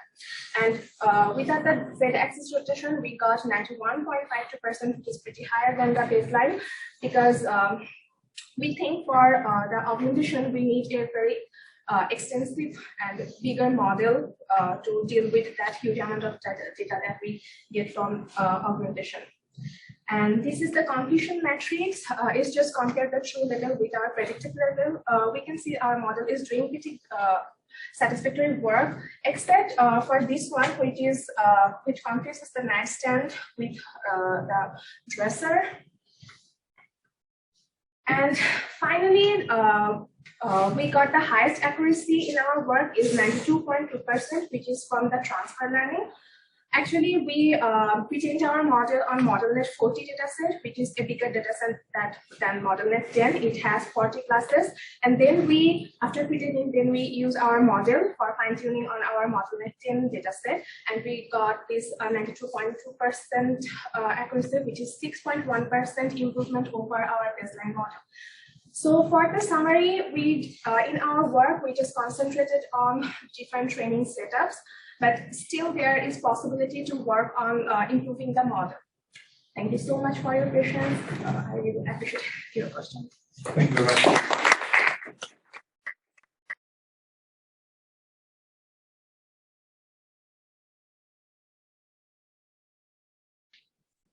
On the importance of temporal features in domain adaptation methods for action recognition. Presentation by Donatello Conte online. So good afternoon, everyone. First of all, I would like to apologize for not being physically present and presenting remote. I hope we can meet in another occasion. So I present this work in collaboration with some colleagues of Naples. The title is on the importance of temporal features in domain adaptation methods for action recognition. First an outline of the work with an introduction of the problem, state of the art, the proposed architecture, and some resulted discussion at the end. So the problem we deal with in this paper is action recognition. There are many research since the early 18th and is very well known. So we have a video and we want to recognize the action. So there are many levels of difficulties because we can recognize just a gesture or an action, or more complex is an activity. Here the paper deals with an intermediate level, so the action recognition. So the first works was traditional methods with the classical processing chain with the feature extraction, feature description, and classification. And then in now in the last 10 years, obviously by far the most used technique is deep learning. So with the many proposals, here there are some of these proposals, but I don't detail this, just to say that there are many proposals and many benchmarks on this problem. So we know that deep convolutional neural networks suffer of one main problem, that is too dependent on training data, and is efficient when training data and testing data are extracted from the same, more or less the same distribution. So recently some solution, one of the solution is using the technique of domain adaptation. So what is this technique is to learn a concept on a labeled data that is named source domain, and the idea is to learn some invariance features that can perform well also on a different but related target domain. So the idea here in this paper is to investigate this kind of architecture in domain adaptation, and so we investigated in particular this architecture. This is an already presented architecture, and then we modified this for our proposal. So for time reason, I cannot detail all the architecture, but the most important part is the central part, so the temporal module, because the aim is to align in videos, the frame from different videos is to align in a video to align the frames based on the same action. So the idea is to capture the invariance of frames based on some feature discrepancy and feature similarities. And then this could improve the recognition also in a different domain in which the alignment of frames is the same. So this is quite effective, we will see in the results, but we try to modify this temporal model and to propose another one, a new one, because one idea behind our modification is that we don't know what are the main frame that indicate what is the action class. So what is the most important frame? So we can align frames, but maybe we can align also some frames that are not significant for recognized action.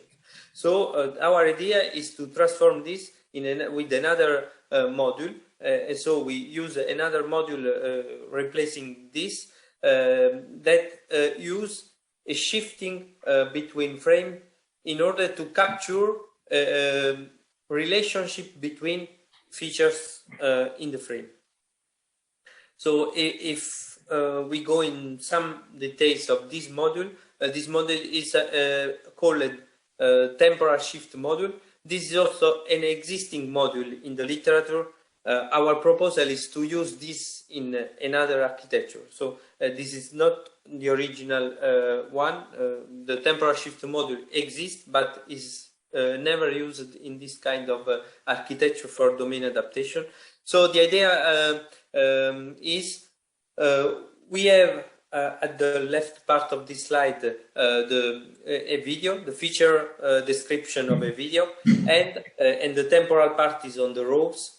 So we shift the rows in order to, and then we do the classical convolution on these features. But so in this case, the idea is to try to capture relationship between features on previous frames and feature of sequent frames.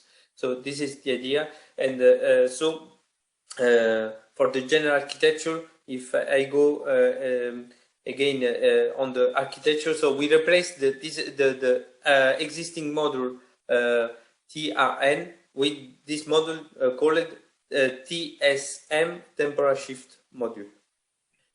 So now some experiments. We use some well-known benchmark for action recognition, UCF 101, Olympic Sports, HMDB 51. So I don't go into details, but what is important here is that these data sets are quite different between them. So if we learn on one data set, probably we don't have good performances on the other data sets. So is the case of our context in which we want to investigate what is the efficiency in adaptation learning from one dataset to another. And so we use the subset of classes that are overlapping across these datasets, and then we use some test on a couple of UCF and Olympic and UCF and HMDB. So we train, for example, on UCF and we test on Olympic dataset and vice versa, and also with between UCF and HMDB 51. So this is commonly used for domain adaptation. And these are some results. So let me explain what is in this table. So the table 1 is the couple UCF Olympics, and the table 2 is the couple UCF HMDB.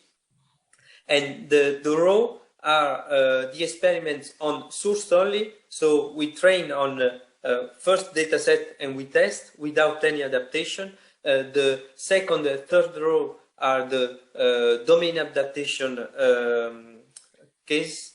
And target only, we train and test on target dataset. So obviously, this is the upper bound.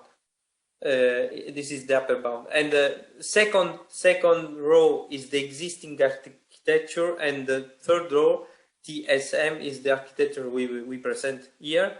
So we can see that we have some gain of performances, and the gain is quite good, especially in some cases.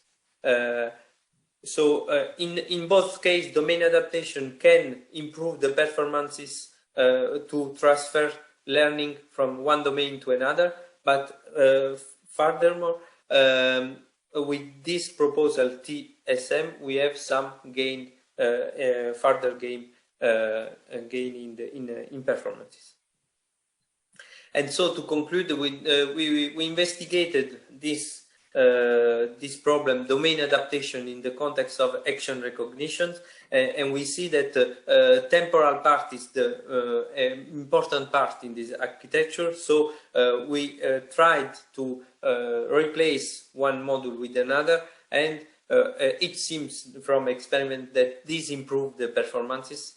And so in the future, we want also to investigate the spatial shifting. So we did with temporal shifting, we shift from frames another in terms of time. We want to shift also, we want to try to create some module that shift also in terms of space, location of pixels, in order to see if this can learn some invariant characteristics, invariant from domains.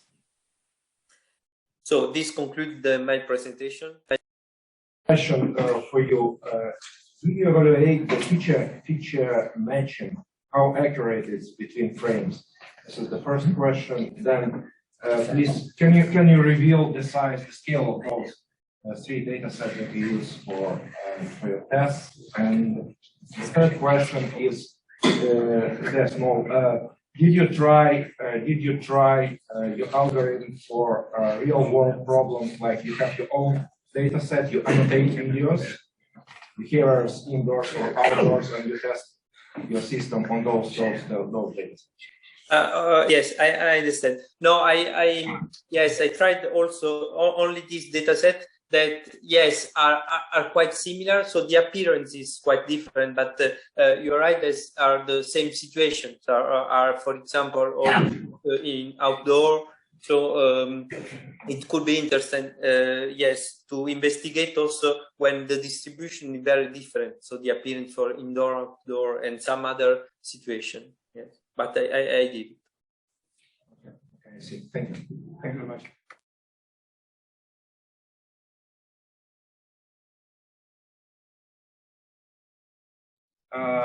Which is entitled Zero Error Digitization and Contextualization of Piping and Instrumentation Diagrams using Node Classification and Subgraph Search. My name is Elena Rica, and I'm a PhD student at Rovira i Virgili University in Spain. And today I'm presenting a work that I did with my supervisor, Professor Susana Alvarez and Professor Francesc Serratosa, and in collaboration with Professor Carlos Francisco Moreno-García from Robert Gordon University in Aberdeen in Scotland.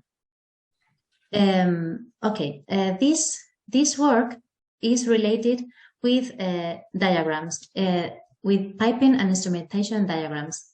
These kind of diagrams are present in many kinds of different industries. And in this case, we did experiments with diagrams from oil and gas facilities. These diagrams were given by some companies that wanted to make some advance in their techniques. The aim of this work is to create a framework to help the engineers to validate the diagrams that are created digitally. But the diagrams that they are digitalizing are diagrams that are old diagrams that they have in paper sheets because they were created many years ago. And now with the new tools, they need to pass these paper sheets towards a digital environment. So with this idea, what we did was to develop a tool, a new step to help the engineer on this task. Here you have the general flow when we have the digitization of diagrams. We have these paper sheets with the information and with some automatic tool, as can be a CAD or something like this, they create the digital diagram. Then this diagram has always to be validated by a human because these facilities need a zero error process because they are they need to have they have to be safe. They cannot have errors. So these sheets always have to be validated by engineer. And then what we want to do is to decrease the time that the engineer has to take to correct these sheets. So our proposal is here. When we have this automatic CAD, we created a step and we created a new sheet with some components highlighted that has a high probability of being incorrectly classified. And after this, the human correct this highlighted CAD. And then it makes as well the process of contextualization of the diagram, because I explained the digitalization, but as well we have the process of contextualization, where the engineer has to correct the flow of the diagram, because, for example, you can detect very well the components, but sometimes there can be errors in the connections between them in the pipelines, or sometimes in the annotations that were made by hand in the diagrams. Okay, how did we do this automatic validation? What we did firstly was to represent these diagrams with graphs. We represented the diagrams, the components of the diagrams as the nodes of the diagrams, and the connections between them were the edges on the graphs. So once we have a graph representing the diagram, we take local parts of the diagram instead of, because what we want to do is to create an embedding of the data and apply machine learning. So what we did was considering the local parts created by the only one node with its neighborhood, with the neighbors. And then we do the embedding only of this local part. And the embedding we did was, the first component is the identity of the component we are embedding. The second component is the degree of this node, and the rest of components of this vector are the number of neighbors of each type. For example, like here we have this node is a valve check, and it has two neighbors that are valve. So in the position of the valve, we put a 2 because it has two neighbors with valve. So we create this embedding of the data. When we have this embedding of the data, we trained a neural network with 3 layers, and we trained this network to predict the components that should be the correct ones, okay? And then what we do is, once we have created this network, when we receive a new sheet or new automatic CAD, we compare the results that the automatic model give us, and we compare it with the results that we obtain from the neural network. This way, we can compare the results between them and suggest to the engineer which are the components that maybe are misclassified, and then we present this to the engineer. Okay, the results we obtained, sorry I didn't put it here, but we realized that if the engineer just checked the 60% of the diagram, the process continues being a zero error process. I mean, with only checking the 60% of the diagram, all the errors of the digitization process were detected. Okay, so this was done in the step of digitization. And then in the other context of contextualization, we did the next step. What we did was create another module to look for substructures similar to a queried one. For instance, here we have this structure that the engineer can query in a big diagram. But the engineer sometimes, instead of looking for exactly the same query, maybe they are interested in looking for similar queries. So what we did was a method to look for the exact occurrence and as well to similar occurrence. For sure, you can imagine looking for the exact occurrence is more expensive. We need to take more time because this is a subgraph search.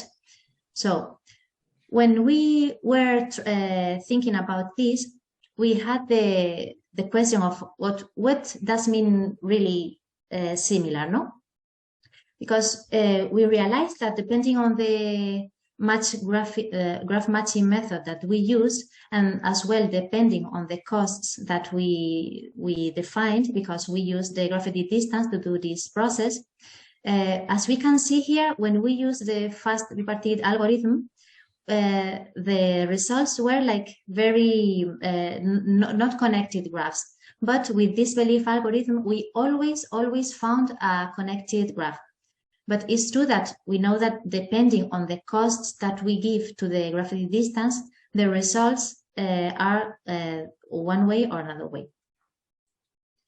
Okay, as a conclusions and future work, we would like to, we presented these two tools for piping and instrumentation diagram in the context of oil and gas facilities. And we want to integrate this in a CAD application to give this facility. And maybe we can apply this to other kind of industries and improve as well the results of the neural network. And maybe here as well, when we do the matching algorithm, we can improve for sure this. Because when we have these diagrams, we have to think that the kind of attributes that we have in the nodes are categorical. And when we are looking for the subgraph, we have to be careful with what are we searching for. So that was all. Thank you. Thank you.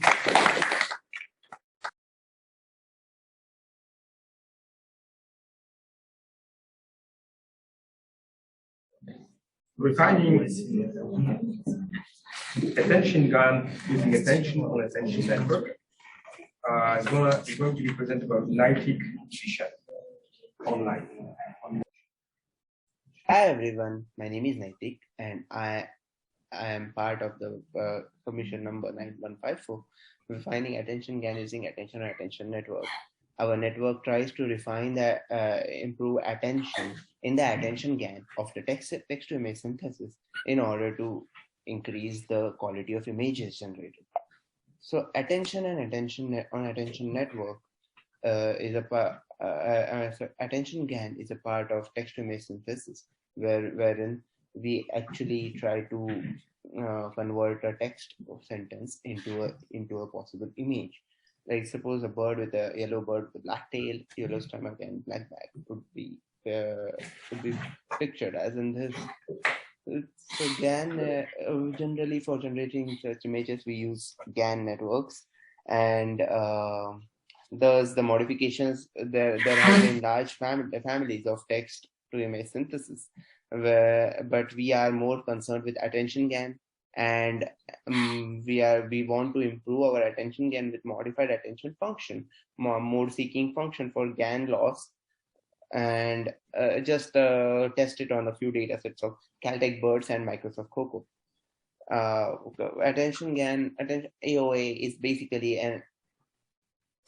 is using the attended value of the attention and the query, which is used to attend on the particular value. We try to do a linear transformation of the query as well as the attended value, and try to compute another attention through a sigmoid and multiply on the attended value. Thus the attention is enhanced for the weights, and some of the like the positive weights should be enhanced a bit more, while like the like the lower weights would be actually diminished. That is the general motivation behind the attention or attention network. Attention GAN is an architecture wherein we use a text encoder to encode the text into a word features. Now these word features are clubbed with the word features, and sentence features are actually clubbed with the random vector and passed in through the GAN models, and in order to generate an image. The first GAN stage is producing an image of 64 cross 64. Second produces 128 cross 128, and by the third produces the final 256 cross 256, which would be shown to the shown as the output of the network. We have basically sentence features coming out of the text of the BILE STM, and word features are also generated. So these word features are generally attend on the images generated by the sentence features, and thus by attending by these word features, we generally try to enhance the important sections of the images in order to incorporate the details much better. So in our case, we would be modifying this particular part of the attention, and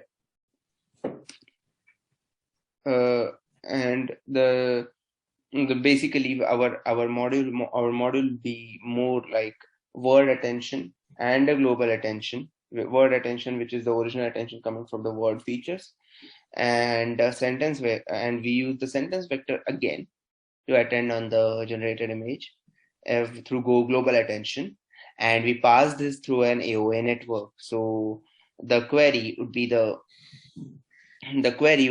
constitute the global attention of sentence vector and image features, which would be attended on the attended value of the word embeddings. Thus, we have a much richer value, provide a richer value to the output of to the input of the next stage of GAN. So then, in order to enhance our image quality, we try to divide the modes a bit more of the GAN. In order to divide these modes, we generally apply a loss function, which maximizes the distance between the images generated by the GAN and the normal vectors which are trying to generate these images. Thus, this is called a mode seeking GAN, and finally, we have Caltech birds, where you see that some of the birds are generated incorrectly or by the or just distorted by the original attention GAN. But now we, through our refined attention, we try to focus on the granular parts of the bird. And mode seeking laws would basically enhance their qualities. Like you will have better colors springing up in the birds as compared to the original images. Similar qualities would be seen with COCO images, wherein the original images were a bit distorted and unclear, while the mode seeking and refined images are much better to view. In part of evaluation metrics, we have Pratchett inception distance, which is the FID of the Caltech birds, and the inception score of the Caltech birds, and the similar are replicated for the Microsoft COCO. The first, so when we try to compare the state-of-the-art architectures, which are the GAN, StatGAN++, Attention GAN, and our models, we see that there is a general trend of a decrease in the FID, which means that we are actually our models produce better images much suited to the output distribution, and we see an increase of inception score. We see a good inception score which provides quality to our images. In case of FID, in case of Microsoft COCO being a huge data set, and a significant improvement in FID is seen from 35 to 31 and 27, while inception score increase is also substantial in the case of the latter model. Thus, our model competes very well with the state-of-the-art architectures, and thus we would like to conclude our presentation over here. Thank you for attending it.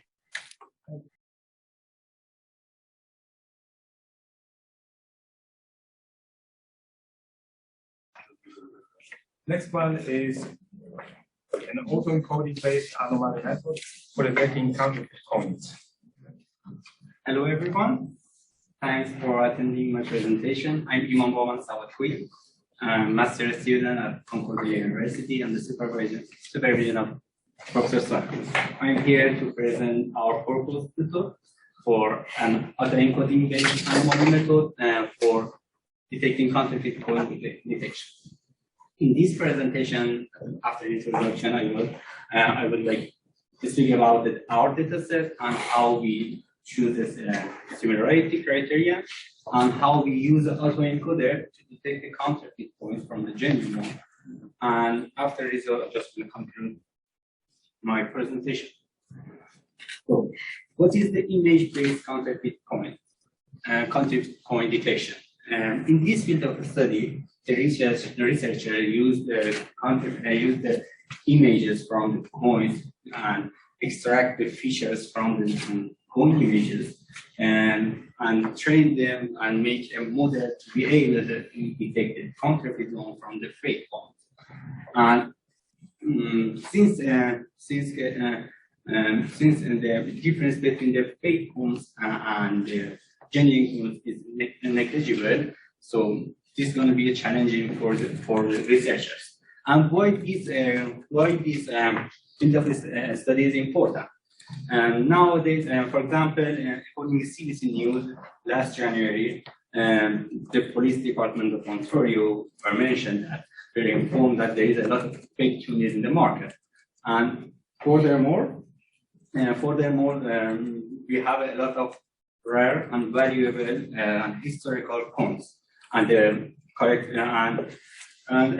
forger and counterfeiter try to make a fake one or imitate the fake coins to sell it in the market. So besides of the amount of they are so expensive, they also have a historical value. And hence, this kind of a study is going to be important.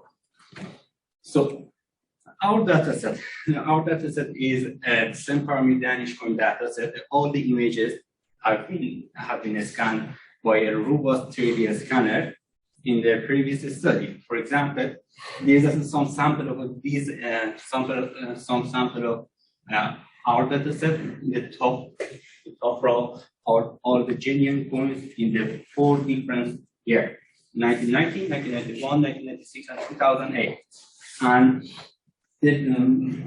on the bottom, these are the corresponding fake ones. And as you can see, for example, for 1996, the differentiate between the fake and genuine one is really low or negligible. So, for our method, first of all, we are trying to train the autoencoder with genuine points, and then try to reconstruct it in the perfect way, and then evaluate or measure the similarity between the input and output by using a sieve, and then we're going to show them how we detect the counterfeit points. So first of all, we need a criterion. We need a criterion to measure the input and output of our output of autoencoder. So for this work, we investigate the image similarity using a certain well-known feature extraction descriptor, such as MSVR, SOAP, SIFT. These kind of descriptors are mostly used in this field of study. So we choose these three. We just investigate in these three to find which one is the most fit for our data set. So for this work, first of all, we make a pair of images. For example, we compare the first one with the second one, and the first one with the third one, and fourth one, and so on and so forth. And also for the second images. And we use these pair of images for comparison. And we compare both this pair of images by these two mentioned descriptors, and we rated the amount of their similarity. And then by statistical analysis and histogram analysis, and also the previous work, we decided which one of them is better or is most fit for our data set. According to our result, we choose the SIFT for next level of our study. Now it's time to using autoencoder for our work.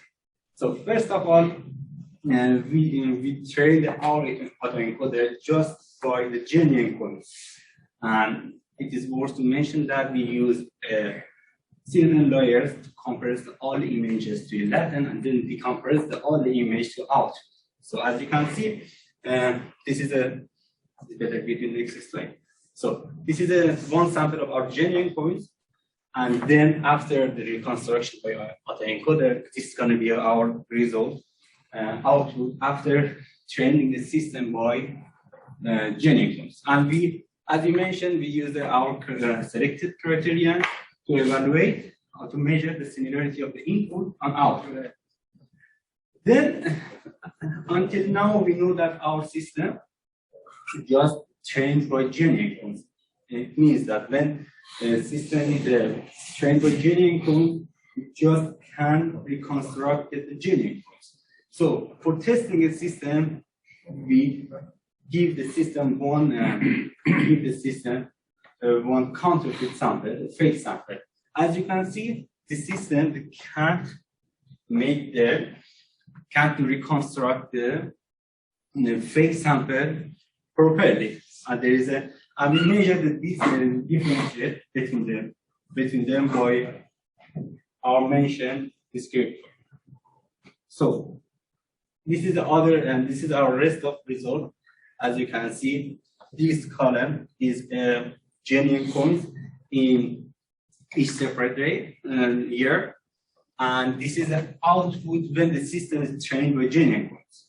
And then we test the system with the fake ones. As you can see, the system makes error, or makes error during the reconstruction. So what we are looking for here, that in the other words, we're gonna make system we're gonna actually train the system to mix error in some cases. That is what we are looking for, and as you can see, we could make it properly. And so, for our experimental result, these are the average similarity when we fit the system by genuine one and test the system by counterfeit one. So we use this differentiator to detect the counterfeit ones. So in conclusion, we find the criterion and we evaluate the 3 descriptors for our data set. We were able to detect the counterfeit points by autoencoder, and furthermore, as we know, most of the time researchers don't have access to the fake sample to propose the model or propose the training the system. This kind of way is going to help the researcher to use it to find the counterfeit one, the fake one, without any necessity of the fake sample. And this also our accuracy in the each separate year. Thank you for your attention. Thank you very much. Actually, I didn't see it very well, but the first slide, did it say it was scanned in 3D? And the 3D scan, what is the role of the 3D here? No, the tools that we chosen for previous study, the student just use a 3D scanner to take an image from the coin. That just were mentioned that just this data set, it was captured by a 3D scanner, but it doesn't mean that this is 3D. I just work all of my work is in 2D, but it's captured by a 3D scanner. Thank you. My pleasure. Go ahead. Yes, just a quick question. So, if I well understood, you measure the similarity of the reconstructed with the real one.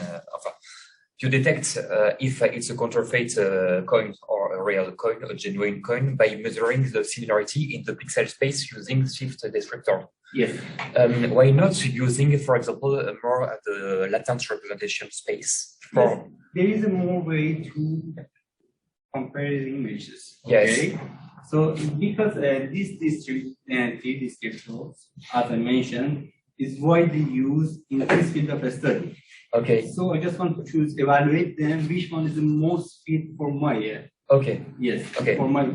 And do you plan to, for example, use, for example, a variational autoencoder so you can use other metrics to also you can use other metrics to evaluate them, their input and output when the autoencoder reconstruct the image. So there is also some you can use it for future work, you know. Okay. Yeah. I just want to, because it's widely used. Okay. Especially in our lab. I just want to see which one is better. Okay. Thank you. My pleasure. Quick question. Yeah. What is your intuition behind, for example, the difference? Because if I compare those, they are different, yes, but the quality of the images, both of them, they are high quality. The difference, do you have the feeling where is the difference between those? Because the measures are different. Actually, where is the difference? First of all, before I just started this work, I just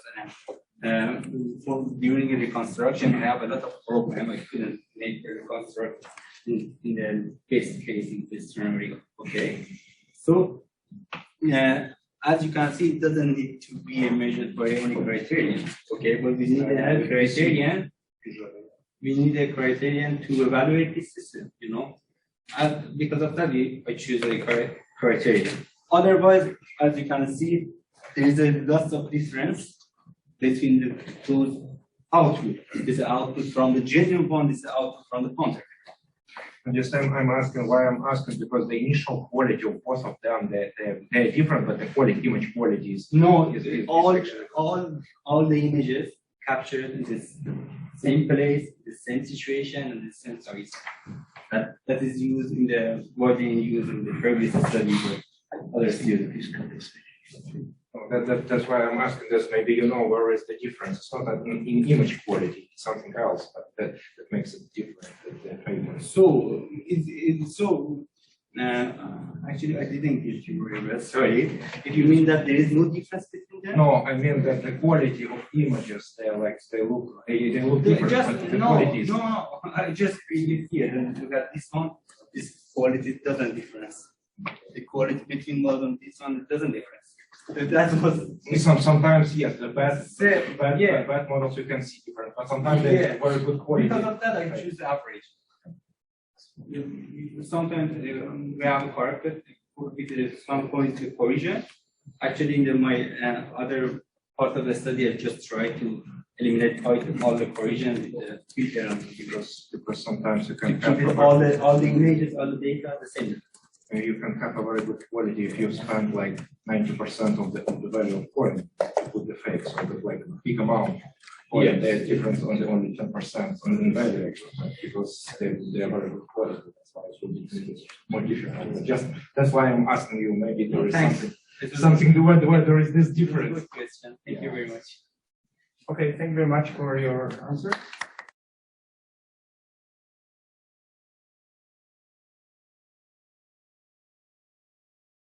Kind of graph database for machine learning based on graphs. And it's going to be presented by Francesco Serafino.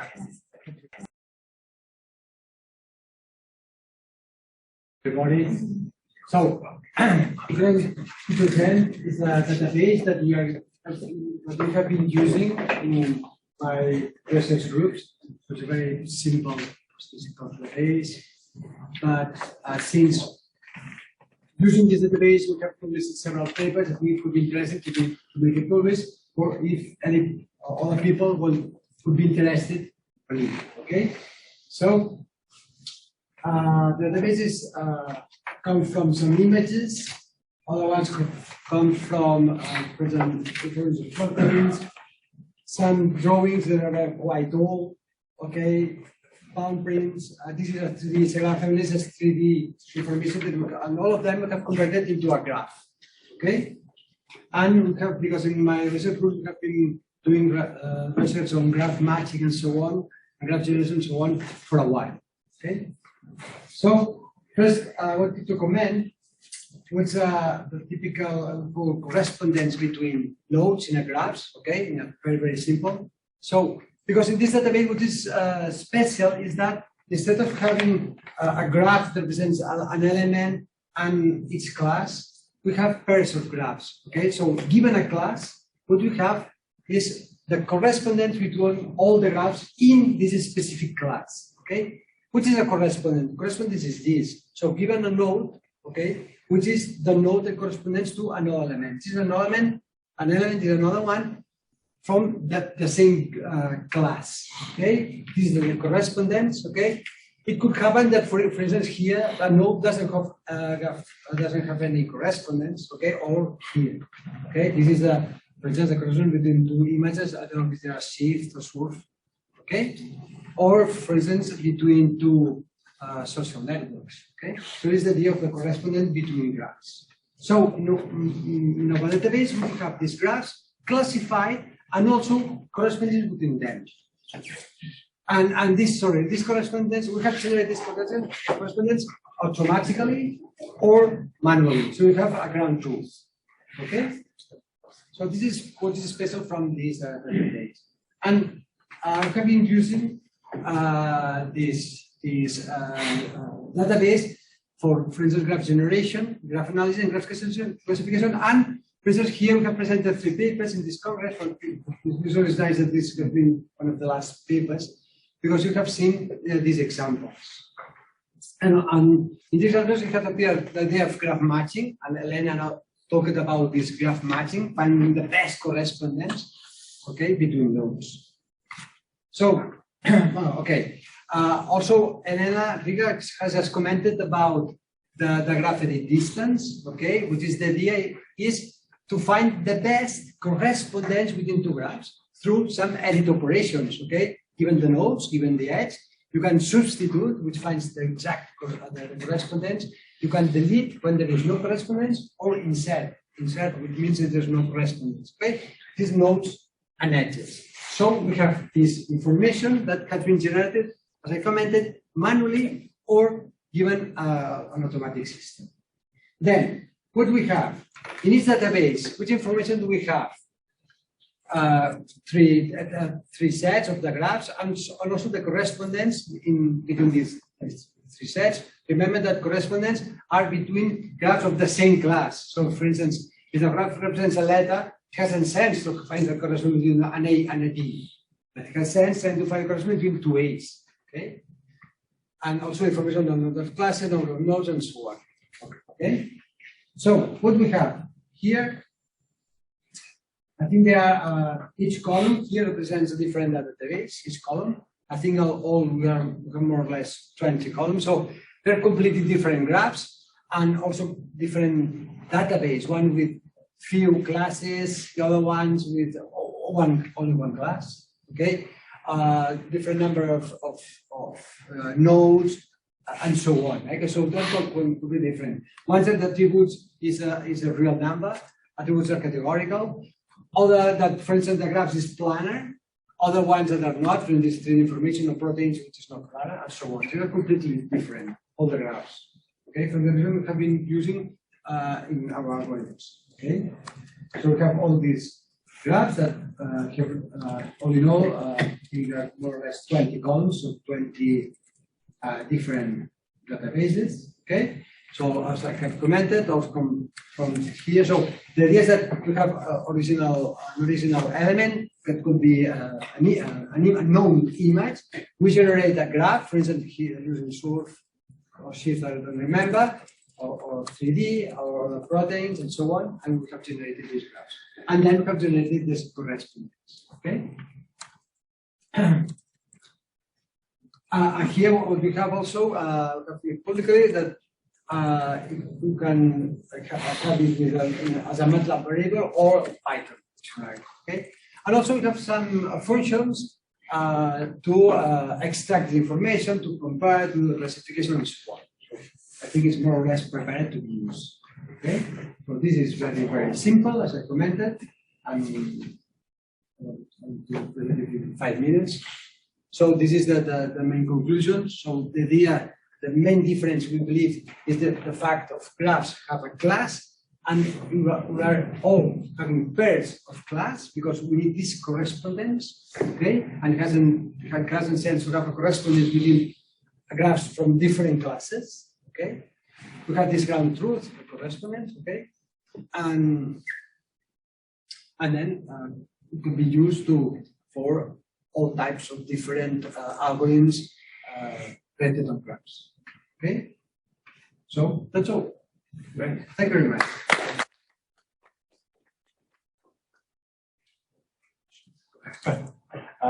Did you correct the mutagenicity database? Remove those graphs which are wrong. Yeah, we have been with mutagenicity. Yeah, it's a database that all people know it. That yeah, there are a lot of problems. Okay. And I think that some of them have been deleted. Okay. Yeah. Yeah. Do you know how many graphs have isolated vertices? Isolated vertices means a node that has no edges. Some of them, yeah. I don't know percentage. So here what we have is the average. Yes, but the problem is with this is you don't know how many of the graphs contained in the database have isolated vertices. What is the distribution of densities? If you remember, Christine Solnon in her presentation in Nancy, she pointed out that the density of the graphs is important for the complexity of matching the graphs. Yeah. So that's why it would be important to also list the density of the graph Because otherwise people think, well, that's well and equally distributed densities, which is not the case in the majority of these. Most of them. Most of them are one planar. of them that is constant, because possibly it's only 3 neighbors. Yeah. It could be only 3 neighbors, depending if they have the method to complete the graph, but some of them for sure are isolated. Yeah. And from them, this is a problem.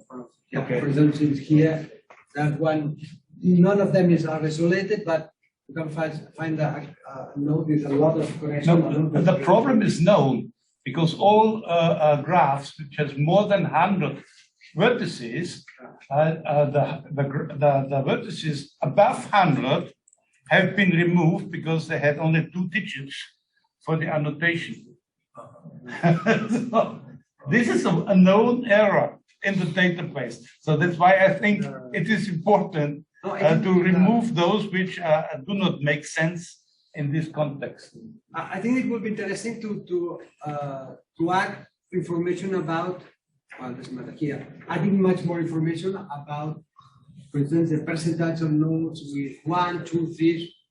Yeah, or the histogram of number of edges. Yeah. So can people add to this database these properties? So that would be useful, okay? Yes. Why do you do it by hand? Everybody could contribute, but it's an important feature of the graph. Okay, so it will be nice to adding much more features like this. Yeah, thank you very much. Thank you very much. Okay.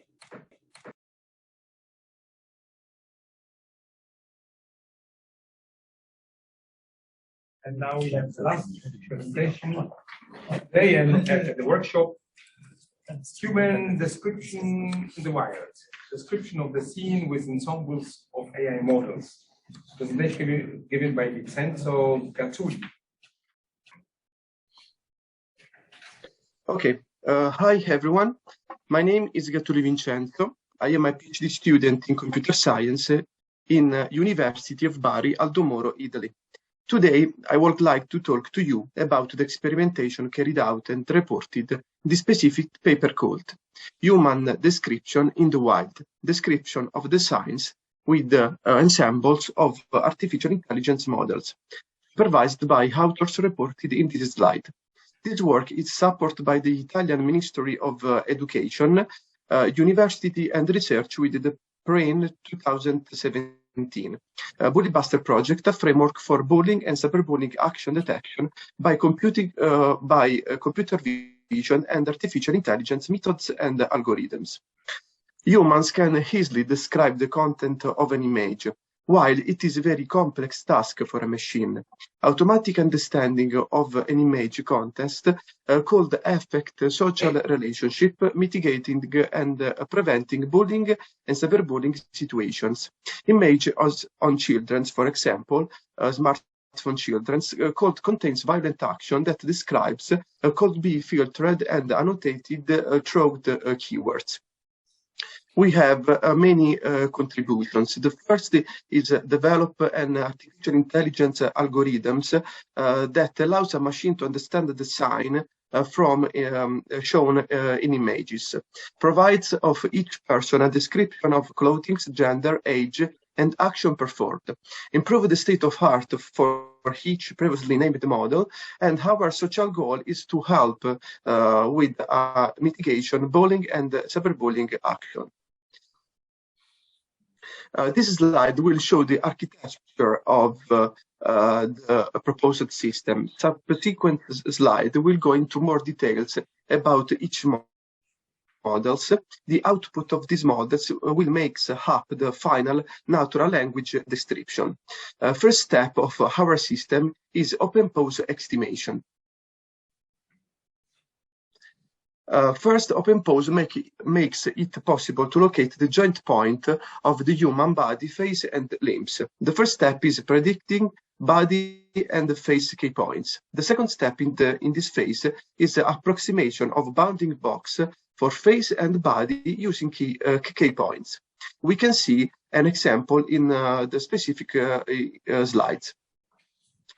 We will now discuss body bounding box and clothing recognition thanks to open pose estimation.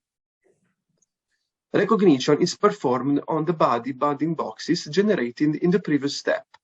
First, we have a training of neural network for object detection, such as YOLO v5 and faster RCNN for clothing recognition, with models with the dataset DeepFashion2. DeepFashion2 is a large-scale dataset for clothing recognition, presents 13 different classes shown in this slide. We will now discuss color recognition, text-to-clothing recognition, and open pose. In this case, the bounding boxes of the clothing objects recognition are used for color recognition. After selecting the areas of the image that have clothings, it was possible to extract the color from them. In this case, we have used a K-means algorithm. We will now discuss action recognition, text-to-open pose, estimation of body. The action recognition is done throughout an architecture consists of pre-trained convolutional neural networks, for example, ResNet50 and so on. That acts as a feature extraction and a classification neural network, which takes as input the feature produced, generates a probability distribution over the class in the dataset. All these networks were used pre-trained of ImageNet dataset. The methods used for training is transfer learning, so the weightings of the feature extraction are frozen and wholly the classifier is trained. For classification are used the three neural network architecture shown at right. Model 1, Model 2, Model 3 also for classification methods. In the last, once a whole feature structure were trained, as an ensemble model was also adopted. The datasets used are UCF 101 and Stanford 40. We will now discuss gender and age recognition thanks to open pose estimation of face. A structure is similar to action recognition is used for this objective. Firstly, we have used face bounding boxes, feature extraction with ResNet50, ResNet 152, and VGG face, classification with Model 1 and Model 3 used in the previous slide, and dataset UTK faces and audience. Finally, the generation description will be explained. The returns, the results in the total system is the creation of a description of the sign in a natural language by going to complete a template. The final description is the results of the outputs of the illustrated models. For example, in this slide we have a person description, wearing, clothes description, what is the clothes that wear, and action description. The experimentation will be illustrated by also trying to go behind the state of art. By setting the same test configuration with others paper in the state of art, it can be seen that the YOLO v5 models turns out to be excellent model for object detection clothings. Comparing the state of art, we could say that our results are in line with the other state of art. The UC Face 101 dataset is transformed from a video format to a set of image. In this slide, we can see the results of a UCF 101 action with the action recognition phase. In this case, we have our best model, VGG 19, with 71 F1 score percent, with Model 1 batch 16 data augmentation label smoothing. Here we can see the results of gender and age. We have in this case two tables on top and one table on down. The first tables explain a 5-fold cross-validation accuracy with the dataset audience and 5 cross-fold validation accuracy with dataset UTK faces. We can see that the VGG face batch 16 have the best results, and also for audience dataset, also for UTK faces. Is interesting violet table on down. We have our best model compared with the others paper at state of art, and our results is also in line with these results. In this slide, we can see an example of the system output. We can see a specific image with a specific output, our description. We can see a man, for example, the information by gender and age, a man around 38, 43 years, clothing information, trousers, for example, color, and action. In this case, they both appears to be Vikings in this specific image. In conclusion, we can say that the final architecture exploits the specific models. YOLO V5 small for clothing recognition is better. VGG face training with batch 16 for gender and age recognition, and the VGG 19 model trained with batch size 16 and the label smoothing of the UCF 101 dataset for action recognition. The project, the architecture is a modular structure. We can add a lot of other models to increase our description, and the key points generated by OpenPose, we can add, for example, add information if the people are sitting or standing in the specific image. Okay, thanks you very much for your attention. Any questions, comments? I think you mentioned that you use ensemble models or classifiers. Can you reveal which fusion scheme you use? Like it's majority voting or average? You try different. And the second question is, did you control the diversity between models? Because according to kappa error diagrams, for example, diversity has influence on the performance if you use a meta classifier to train or. Yes, we can use a lot of for testing phase. We have used a lot of different type of example results. We can use, for example, a majority vote to create the specific results in this case, and but this architecture is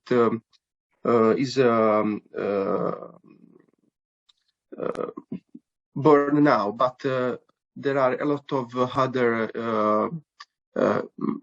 majority to add a lot of other module in this architecture. Okay, but control the diversity, how different those models are, or this process? No. In this case, no. Because if they are similar, I mean, fusion means nothing because they are very similar. It's like they act like one model. So yes, yeah.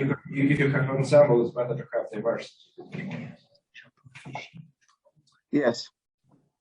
Okay, thank you very much. Any other comments? No. Again.